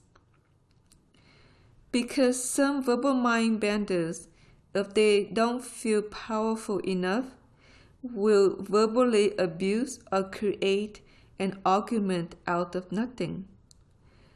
It's an odd experience to be around a verbal mind bender for any length of time because they just create turmoil with everyone they know and they seem to love or thrive on the turmoil. That's not useful to maintaining a state of peace or health. So in the end, the mind bender that likes the turmoil around them all the time either makes other people ill or eventually gets ill in themselves because the disturbed mind creates disturbances in the biology too. Then there are those that are prone to be very subjected to being verbally mind-bent by certain people who just have that tenacity of behavior that does that in order to be in control or in power. As you learn to assert your power or stand in your truth, sometimes they go up even bigger than perhaps they would have in your sudden change of assemblage point, and the best thing to do is try to make peace if you can by creating a meeting of the minds. Okay? So with the verbal mind bender, the challenge is to create a meeting of the minds where you both understand one another, and then out of that you create a case of understanding or equality. Now here's an interesting topic about mind bend. In light motion, the light seeks to create equality of space or equality of light in everybody motioning light. In Atlantean society, it was a society of equality. People lived on script. Fame was kind of rare. People knew one another and respected one another, and each had a place or position in the reality of the whole that was considered of value and of purpose. Each needed to do something to shape of themselves in their life focus and were more or less accepted for it unless they were mind benders or had a mental dysfunction. In which case, if it wasn't resolved with the chemistry of the time and the doctrine at the time, they would euthanize, because they found in their society that the ones that mind bent everything sufficiently enough, it created societal disturbances, so they decided not to allow for that. Now we're in the exact opposite of a society where anything goes, and I think the mind benders rule the world personally. Those that are the biggest mind benders end up the CEOs and the chairman, or end up as the president or the vice president. They're good at mass mind bending in their favor, a direction of what they think that the world should think about the world in itself and themselves as an elected official or a boss, a super boss, or however you want to look at it. And so mind bend is revered in your current society, and you as a realizing human don't revere that at all. You think it's stupid, it's kind of gross that that they don't understand themselves enough to know that you should work through your issues of power, control, and abuse to be in power, and all these things that we looked at even in ascension derivative of understanding about life. And so the mind bender craze is kind of a universal system that's almost ordained as just the way that it is, and not something that perhaps can be changed.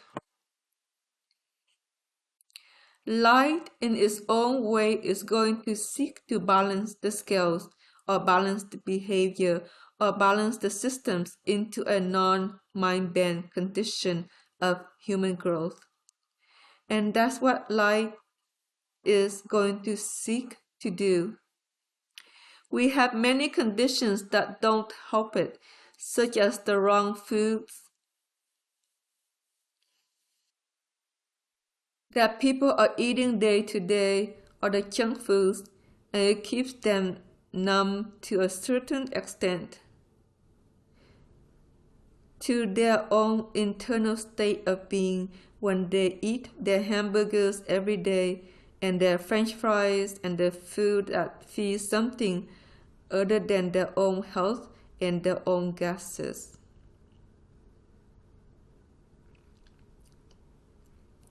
Then there's another condition you can think about when you're in a city environment or in a non-rural environment where there is a lot of people eating a lot of junk food, producing a lot of gases that are noxious to their minds and your minds. Is that really where you want to live?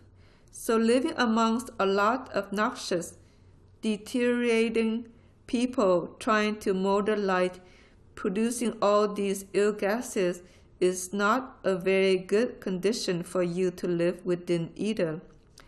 It's far better to try to find a more rural region to work and live and play.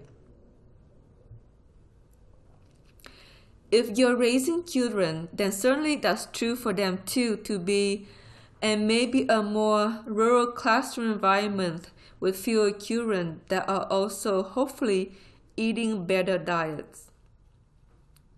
Perhaps in a region that cares more about organic or cares more about health in some way would be better for you and your family too, just from a standpoint of light and gases if nothing else. In the condensed circumstance of a cityscape where many people are living on top of one another in high rises or living and working on top of one another in a city environment, the mind bend can become absolutely extreme due to the gases that are emanating out of many people transfusing. Also, many people are trapped in environments that don't aerate very well, and it can lead to extreme mind bend of lucid insanity. In time, people may go more insane in the city environment and do weird things in lucid insanity.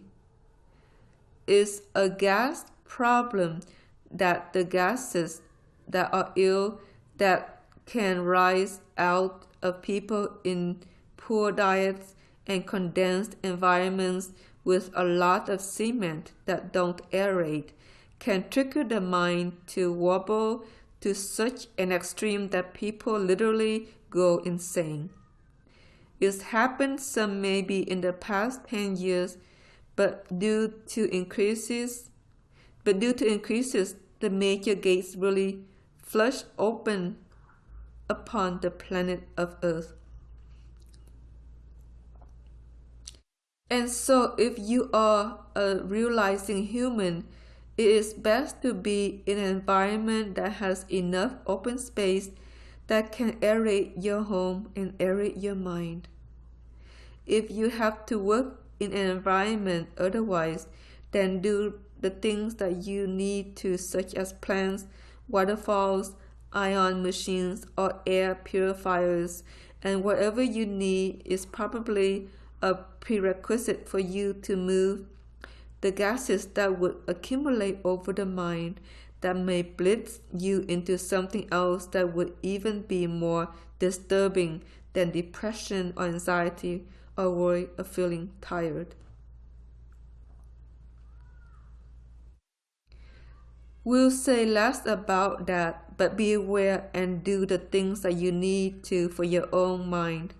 It's also for your health of the body, but ultimately ill health is also a mind bend all of its own that produces such uneven stimulation that the liver swells or the heart swells or has a heart attack, or the pancreas swells and now you're diabetic, or the spleen swells and now you have seizures or strokes.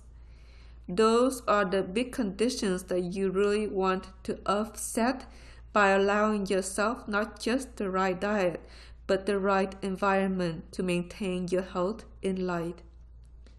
And that is the gift the gift of what we are trying to share today. That you are a beautiful organism, a beautiful human that's trying to not only mindset develop but learn to light motion.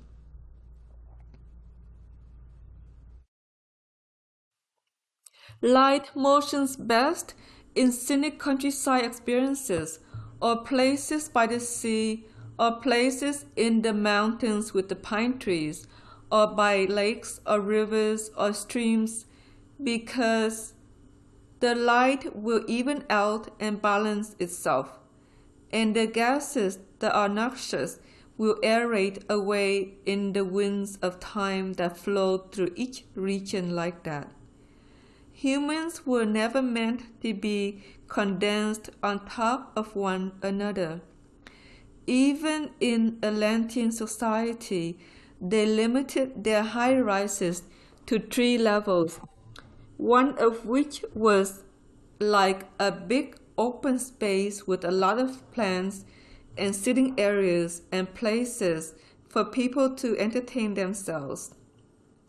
Then they had 2 levels of apartments above that. And that was all because they learned over time that if people toppled themselves and went into big high-rises, some of them would go insane. And they, being a society that really monitored mindset, they really didn't care for that at all.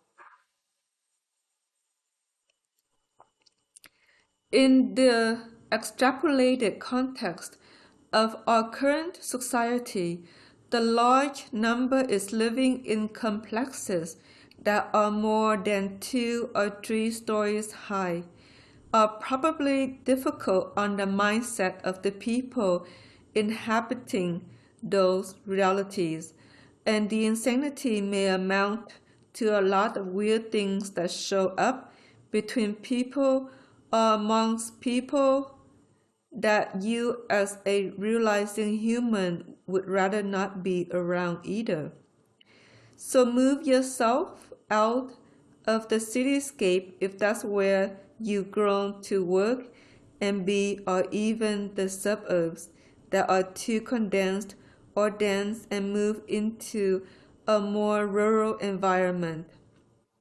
Perhaps the rent will be less and the air will be pure and the work may pay less, but in the end it all kind of balances out.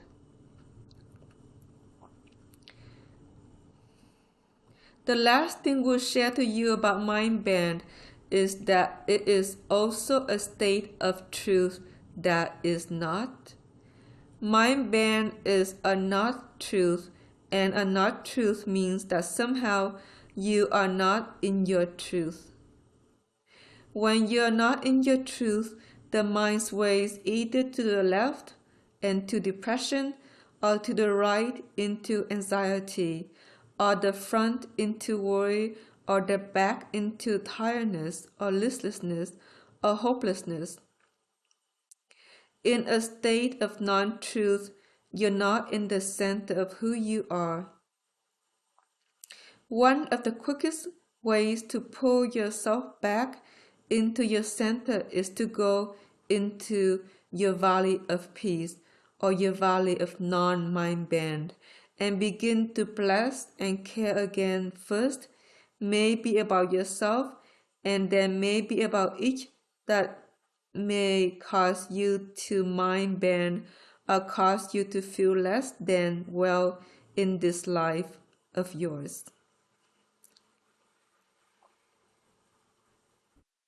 Sometimes the mind also can get frozen to a point that making any kind of change seems impossible, and that is another state of being that we'll explain here as we conclude our session on mind-bend issues.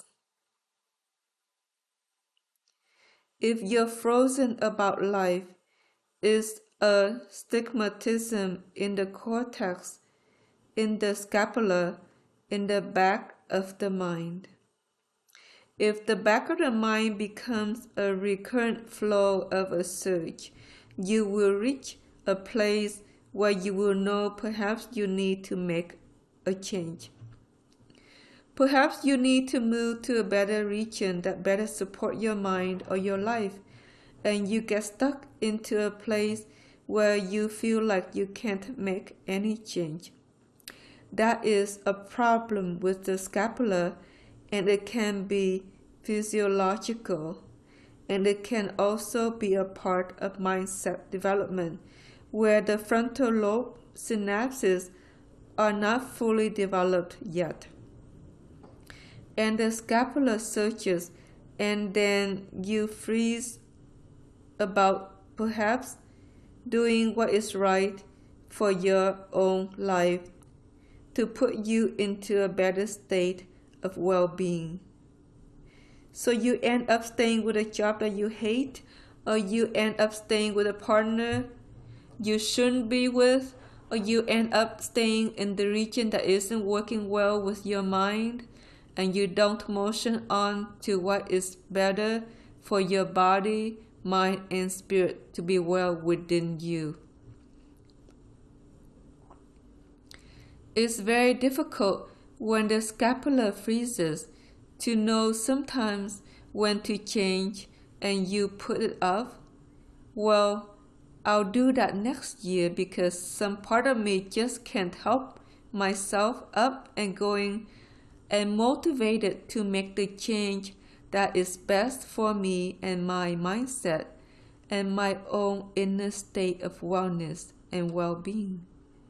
Sometimes in that, it's hard even to give to yourself the things that you really need to be well, like you don't take yourself to the spa, you don't get to the hot springs, you don't swim enough, or you don't do the things that you really need to bring yourself to a state of balance.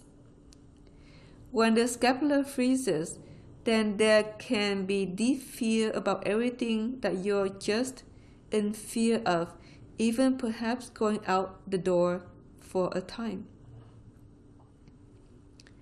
Please understand that sometimes in mindset development, these states of being are temporary, and eventually the synapses will form, and then that state of being may never be experienced again. Therefore, remember that you are growing your mind, and to give yourself the foods that foster the mind growth more rapidly, so you're not stigmatism into a mind bend that is physiological for too long of a time. Do the things that work well to keep the mind stable until that sort of problem sorts itself through. Now, as Sarana can say, I've been through all of that.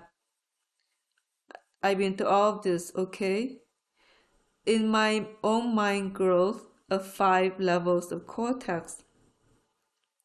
And it isn't always easy to experience mind bend. But I did learn to try to get out and walk frequently, and try to get out into the hot springs frequently, and try to be with people that left me feeling better or well over the course of my day. And that all helped until the mind could actually grow into its own stability and wellness. Now some that are just growing into 4 levels of cortex, these experiences may be less extreme. 4 levels are fostered about 12 synapses. in the four corners of the mind. So the scapula has 12 synapses. The left and the right cortex each has 12 synapses, and the frontal lobe has 12 synapses. When they all ignite, you're at peace. That's what Whisper and Vesper mindset is.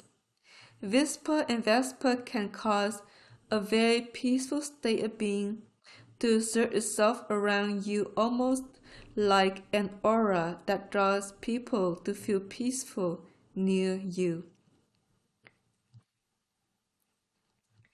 People may desire to be in your presence, and that's true for Whisper and Vesper people. People generally like you, and they want to be near you, and the other side of the coin is, in most cases, there are also those that love to mind bend, that love to be near Whisper and Vesper people. And why is that? Well, they want to mind bend themselves into your peace and mind bend you into their anxiety or their strife. If they're very good at it, you lose that sense of overall peace as a Whisper Vesper person by being in the presence of someone that's a mind bender too frequently. Once you disassociate, you often feel better. Ah, that's sweet. I'm just happier to be alone because now I'm not mind bent in their presence.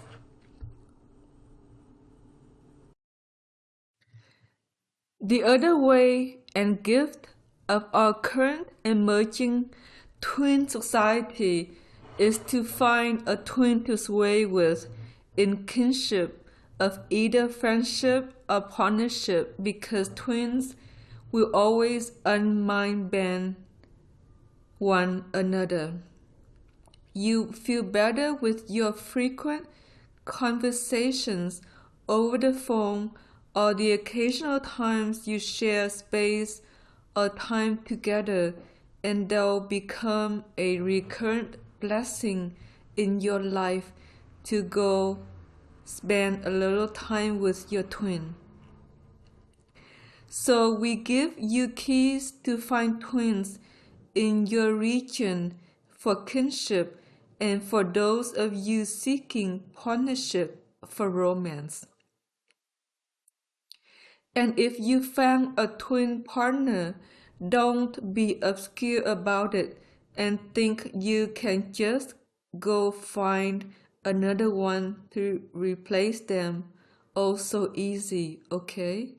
Especially if the partner you're with leaves you in a non-mind bend state of being more recurrently than not. If your partner unmind bends you from the strife at work, or the strife with your family, or strife with your children, or strife with some unwell friends, then you know you're with the right person. Those that can unmind bend each other will have a much more gallant time in light motion, not only in partnership, but also through time in your health. Twins are known to heal one another, so twin kinship or twin partnership is not only a divine blessing, but it is a way to heal yourself of almost whatever else you, both mentally and physically, through time. As Sarana had this experience early in her psychic work, her teacher, Victoria, was her twin, and they just weighed together, and it allowed Victoria to de-age and renew and grow better into her older age after an 8-year sway of kinship that befell them. When it broke apart, they just each have different directions to motion in their lives, but all the same, the twins healed one another. So twins are the best mind band, not friend, partner, kin, you can create for yourself. And so do that for you, and do it for your mind, and do it for your heart space too, because twins naturally sway in the heart and bless and say, hey, I care for you, you care for me, let's be well together, let's share of our lives, let's share of our truth, let's share of what's right for us to be well together. And with others that we know that may not be well, but we can talk about them some, and maybe bless them some, and try to understand them some, and then seek something else for ourselves too.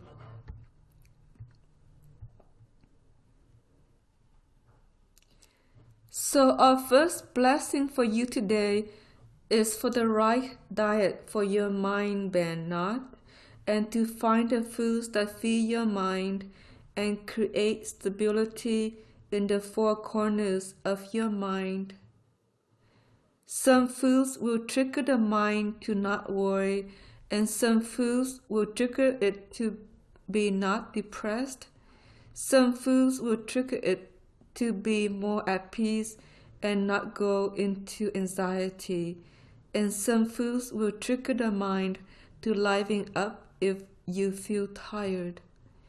So our blessing for you is to find your own rhythm of food and give that to yourself to create a more stable mind that doesn't bend as easily in your interactions day to day with each person that you may engage with. The second thing is to seek out those people that are natural, non-mind band associations that give you that sense of love and kinship and sway and wellness that you're seeking for in your life, and to let go of the ones that don't leave you feeling well until maybe you so overstabilized the mind with more synapses. Now, in some cases, the tau of your heart may grow 2 more synapses on the right and the left sides and the cortex. They will do this if you're prone to flipping between anxiety and depression. In other cases, they may grow 2 new synapses on the frontal lobe to allow for more balance between the frontal lobe and the scapula so that worry plagues you less. In this time period, perhaps we need more than the standard 12 synapses per side of the cortex to stay stable. And if that is so, then allow that to grow within yourself until you create your own mind band knot within by having enough flux to be able to straighten out your own mind easily. And so we bless you with a gift of assessment tonight about what your cortex needs in order to be better in the wellness of you in a stable mindset that flows above you and not to the front, left, right, or back of your head. The last blessing we have for you is for opening the hypothalamus to all of the biochemistry to allow you to experience a state of ecstatic reunion and beauty and grace within your own mindset. There may be substances you want to feel yourself for a time to foster this in order to understand the motions of the hypothalamus that cause the sense of reunion or oneness or wholeness to emerge from within your own mind. You are a biochemical factory. Now, the Eastern yogis often put people on an extreme vegan diet of a lot of lentils and a lot of curries and non-protein. They found that in the non-protein diet, that the hypothalamus surged, and suddenly their following was dancing and singing and playing and doing funny things with one another, feeling more enlightened about life. That was true perhaps for the non-mindset development cycle of that time period of emerging spiritual interest in the West and the East alike. Today, a pure vegan diet without protein is a sure step towards a very imbalanced cortex growth. It's going to lead to extreme depression or extreme anxiety or extreme tiredness or extreme worry or in some cases insanity. So although that worked at another time, that's not a good diet for emerging mindset development. The Atlanteans knew this, and their diets were highly protein-oriented, and they made all kinds of interesting things from proteins derived from certain generally beans such as soybeans, and occasionally they would also be given fish if they had extreme mind deterioration, and often after age 40. They raised their fish in sacred ponds and froze it and served it as sashimi, and it was very expensive script, but often it resolved a state of mental and wellness after some of their society turned age 40. So protein is very important to a state of mindset development, but protein also may not lead to the ecstatic reunion or that state of high that you might be seeking. Now, high is also known as being caused by endorphins, and endorphins get released as you exercise. If you exercise a fair amount, taking a very long hike, chances are your hypothalamus will release the endorphins to a point that you feel very well. Hypothalamus that's deteriorated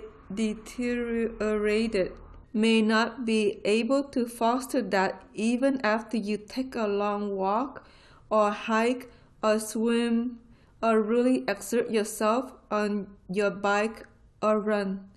We don't recommend running, by the way, for many reasons. It will damage the nerves in the feet, which in the end will have a surge into the mind that can create mind bend all of its own. Many of you women that have worn a lot of high heels, you probably damaged the nerves in your feet. Then they have to regrow in order to balance their mind. In the end, as mindset development takes flight. So if you've done that, then the feet may be unwell too and may need to grow a sprout in a different direction. If that's true, once the growth cycle is through, the mind bend will also cease that may be triggered by your feet. Exercising is one way to get the feet nerves to balance out too, even if they're deteriorated. So the walking, swimming, or even the bike ride is useful for that. Now explain mind bend from one other standpoint. Not only the nerves in the feet can be deteriorated, but also sometimes the nerves in the hands or the fingers and down the arms. And if they don't balance out, then again another state of mind bend can occur. How do you balance your nerves in your hands? While rubbing your hands is one way, but the truth is that nerves are interconnected all the way through the body to every synapse in your mind. So if you have 12 synapses on every side of the four corners of your cortex, there are nerves that connect to those synapses throughout the body. One of the best ways to balance the nerves from the mind to the body is symbol yoga. Symbol yoga positions will begin to balance the nerves from head to toe and also in the mind. Swimming is another way because the pressure of the water and the hose of the water will trigger the nerves to balance from head to toe and left to right, bottom to top, and so on. So mind bend is also imbalanced nerves throughout the body that trigger the synapses to misfire and surge on one side or one part of the cortex and diminish on the other. Therefore, whatever you do to balance the motions of the nerves in the body is also a mind bend knot for the head. In Atlantean society, yoga was a daily thing to foster, and also light wave dance, which is another motion if you think of hula in Hawaii that balances the mind and the body and the spirit. Any kind of dance can do that. And feel free to put the music on in your home and move if you feel depressed, anxious, or worried, and then see how you feel after. Music also has an effect on mindset, and some music will balance your cortex and your nerves in your body, and other music won't. So pay attention to what you listen to and what brings about a better state of well-being within you, and put that on frequently as you drive, or you're in transit, or as you're at home, or put it on at work, maybe with some headphones as you're at the computer, and see how that helps to balance the cortex too. Now, one thing music does is that it triggers a motion within the nervous system that is akin to taking a walk or swimming or having a swim or riding a bike or exercising in some manner, and we'll explain it. I'm not talking about hyper music with a lot of drum beat or rock and roll. I'm talking about certain acoustic music that triggers the mind to motion in such a way that the nerves synapse throughout their body, as if you've taken a walk, or as if you're taking a swim, or as if you have gone somewhere amazing and sat in a valley of peace and experienced that in the love of your heart, in the sway of your feet.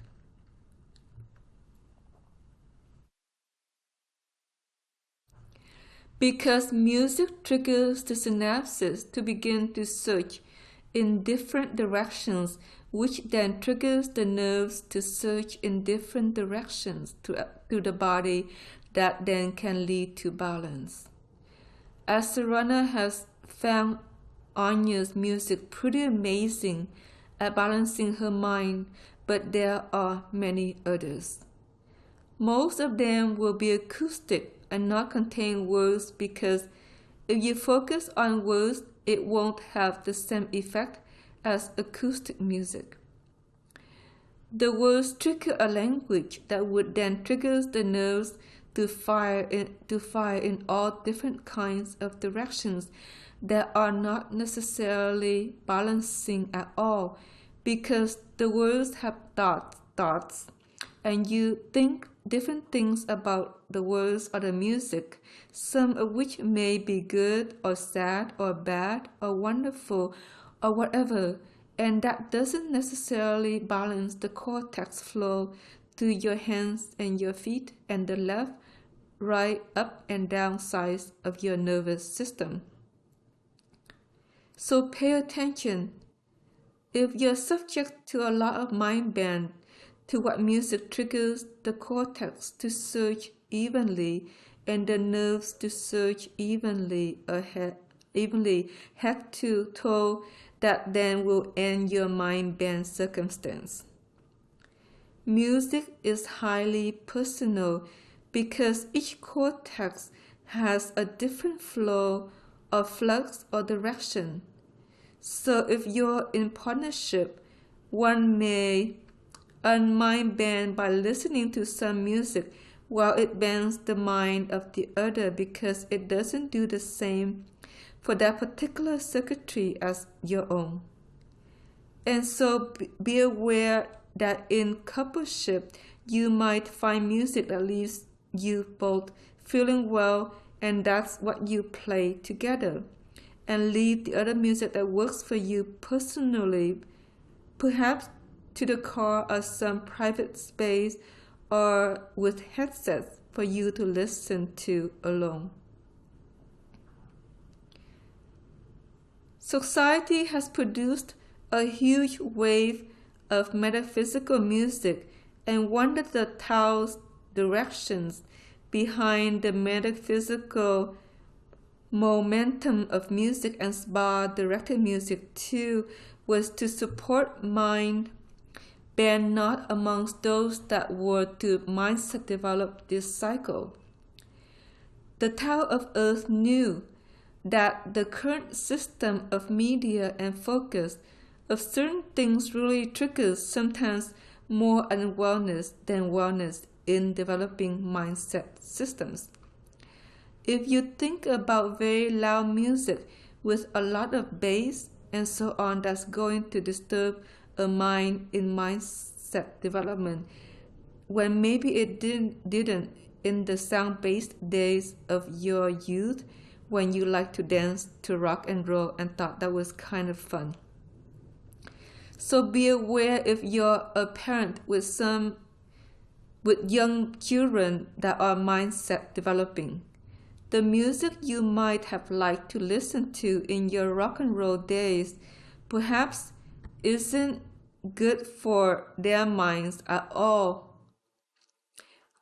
And perhaps you switch directions and find something beautiful and acoustic that synergizes emotions, beautiful light that then unmind bends your family or your experiences with your children and your experiences within you too.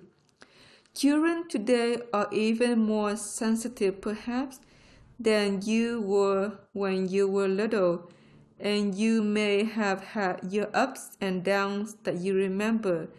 So you can just imagine how difficult it might be to be born with another level of cortex already, and into circumstances where people don't always understand you as a child or how aware you are.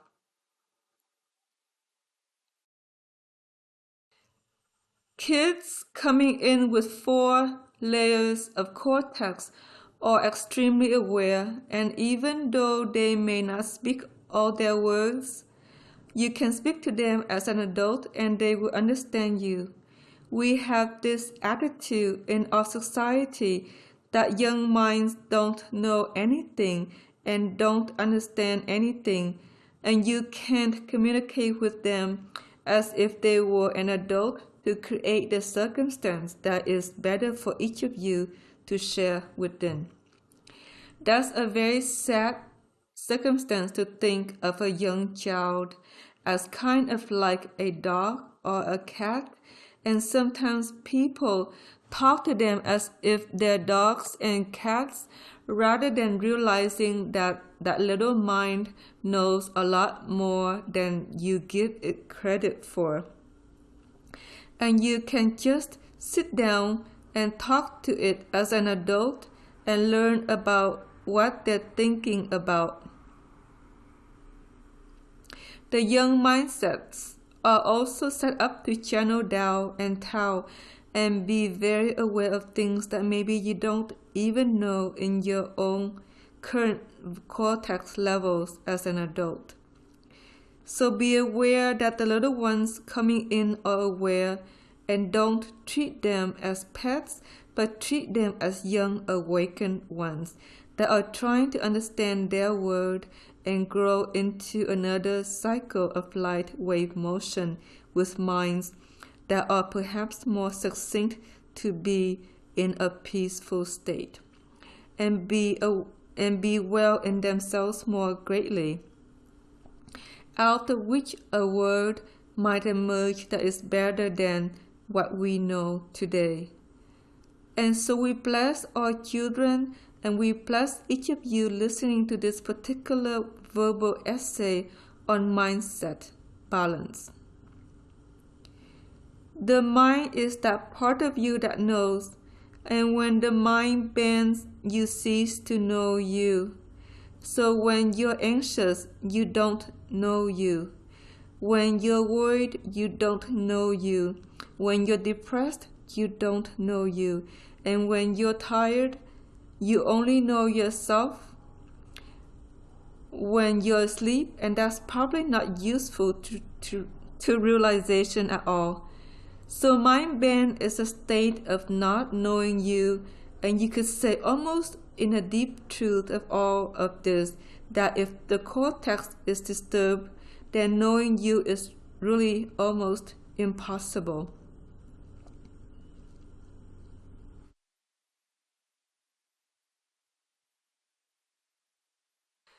If the cortex is balanced, then knowing you becomes quite easy, and you become centered in your approach to who you are and what you know and where you need to go and where you need to be and where you need to center in order to dream the dreams that bring to you the joy and fulfillment you're seeking in this life of yours. And so whatever you need to do to create a mind bend knot as a realizing human is like a very important focus, because you never realize you if your mind bends, because you can't, because you're not really true to who you are in a mind bent state of condition. In this, you will understand, and in maybe the coming year, what it is that you need to do for your body, mind, and spirit to retain more of a state of mind bend knot than mind bend in your day-to-day actions of life. And as you do that, the centered space from which you can commune with your Tao and Tao in a state of peace will be more available to you. Then your Tao and Tao can orient you towards what it is you need to understand about existence that will take you into other realms of reality where your mind can expand and your heart can grow, and in that you experience other conditions of airstream, of thought stream, that are not available to the immediate frenzy of humanity. The reasons you're growing your mind is to create enough synapse flow and enough wave to reach like a tuning fork to these other alternate realities and states of being that are very beautiful and blissful and wondrous to dance with in wave motions that match in a syncopated rhythm, allowing you to unfold into deeper states of the truth of you. The purpose of growing your mind is to expand the waves and then touch upon airstream that then allows you to experience realities that have been here through the eons upon earth that are of realization stanza states of being that will give you thoughts that are above the mass media circuitry of mind band. The masses are one big mind band all of their own, and when you attune to mass consciousness, you're quite naturally mind bent. So the mindset growth has to allow enough synapses to form so that the waves that you produce above your cortex don't match the mass media frenzy of where every other human is at in today's world, because that just is pure mind bend. It may create a false happiness, but it is not really true to the state of soaring or divine opening to gates of ecstatic reunion that are possible once your mind can match those waves like a tuning fork. So the whole point of your mindset development is to reach such a state, and some of you get lost in the sickness you feel due to the mind bend that's due to your own mindset growth, and not all the synapse is being in place to take you into those heights as of yet. So be patient with yourself. Feed the body and the mind what it needs to grow. Feed the body and the mind what it needs to stay in better balance. Give to the body what you need to create that balance, whether it's yoga or swimming or walking or bike rides or a beautiful place to live or be that works better for your mind. Give to yourself everything you need to let the mind grow and expand into those altered states that are known only to the yogis, but you see you're an emerging yogi too. And that's the whole purpose of these verbal articles, is to recognize that you are a work in progress.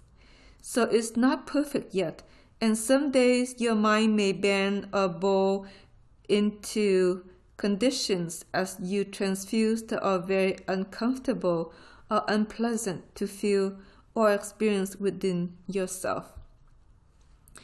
But as you continue to grow the mind and the synapses form and the full text layer of the mind fills in, then you will grow into the stability and the whole purposeful mission of why your mindset developing in the first place, which is to reach another state of being in your mind that is very ecstatic to experience in this life of yours.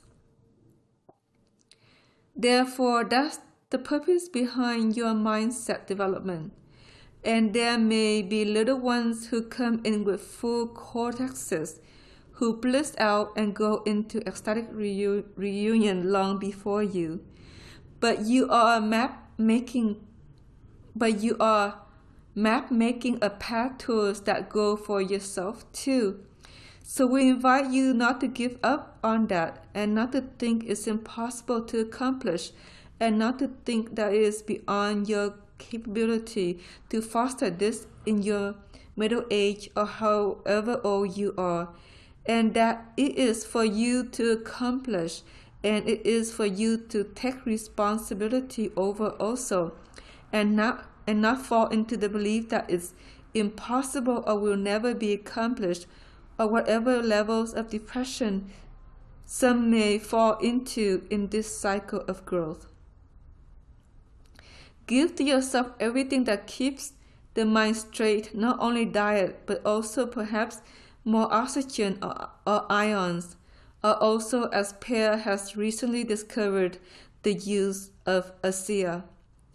Give to yourself what works and allow the mind to grow and expand to be even more stable until you can soar and sail into ecstatic reunion and let the physical world and its needs kind of drift away, because in truth, the physical is only physical in all of its anxiety, depression, concern, and worry, and so on, as a mind band that is collective. It's not real at all unless you participate in its mind waves. The collective is so good at driving those mind waves that it's easy to get carried away in them and not stay stable in your mindset.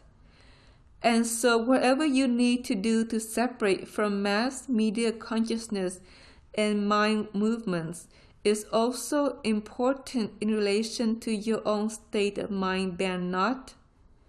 Sometimes getting yourself out into nature is one beautiful way to get your mind to straighten out, because nature doesn't motion waves of frenzy. They generally motion waves of peace, and that lets your mind come to peace too. So we bless you also from the natural world reservoirs of Zion National Park and Bryce National Park, with a wave motion that unbends the mind and lets you find peace and truth and sweetness again within. And to remember to be well with you, and to bless you and bless each, and let the heart expand to also clear the mind. And often that is the message from nature. Don't discount the heart. It's not all about the mind, and it's not all about the heart. We need both. So we thank you for listening to us today, and hope you find this information useful. We hope you feel this way and the healing from the planetary Tao. We thank you again. Namaste.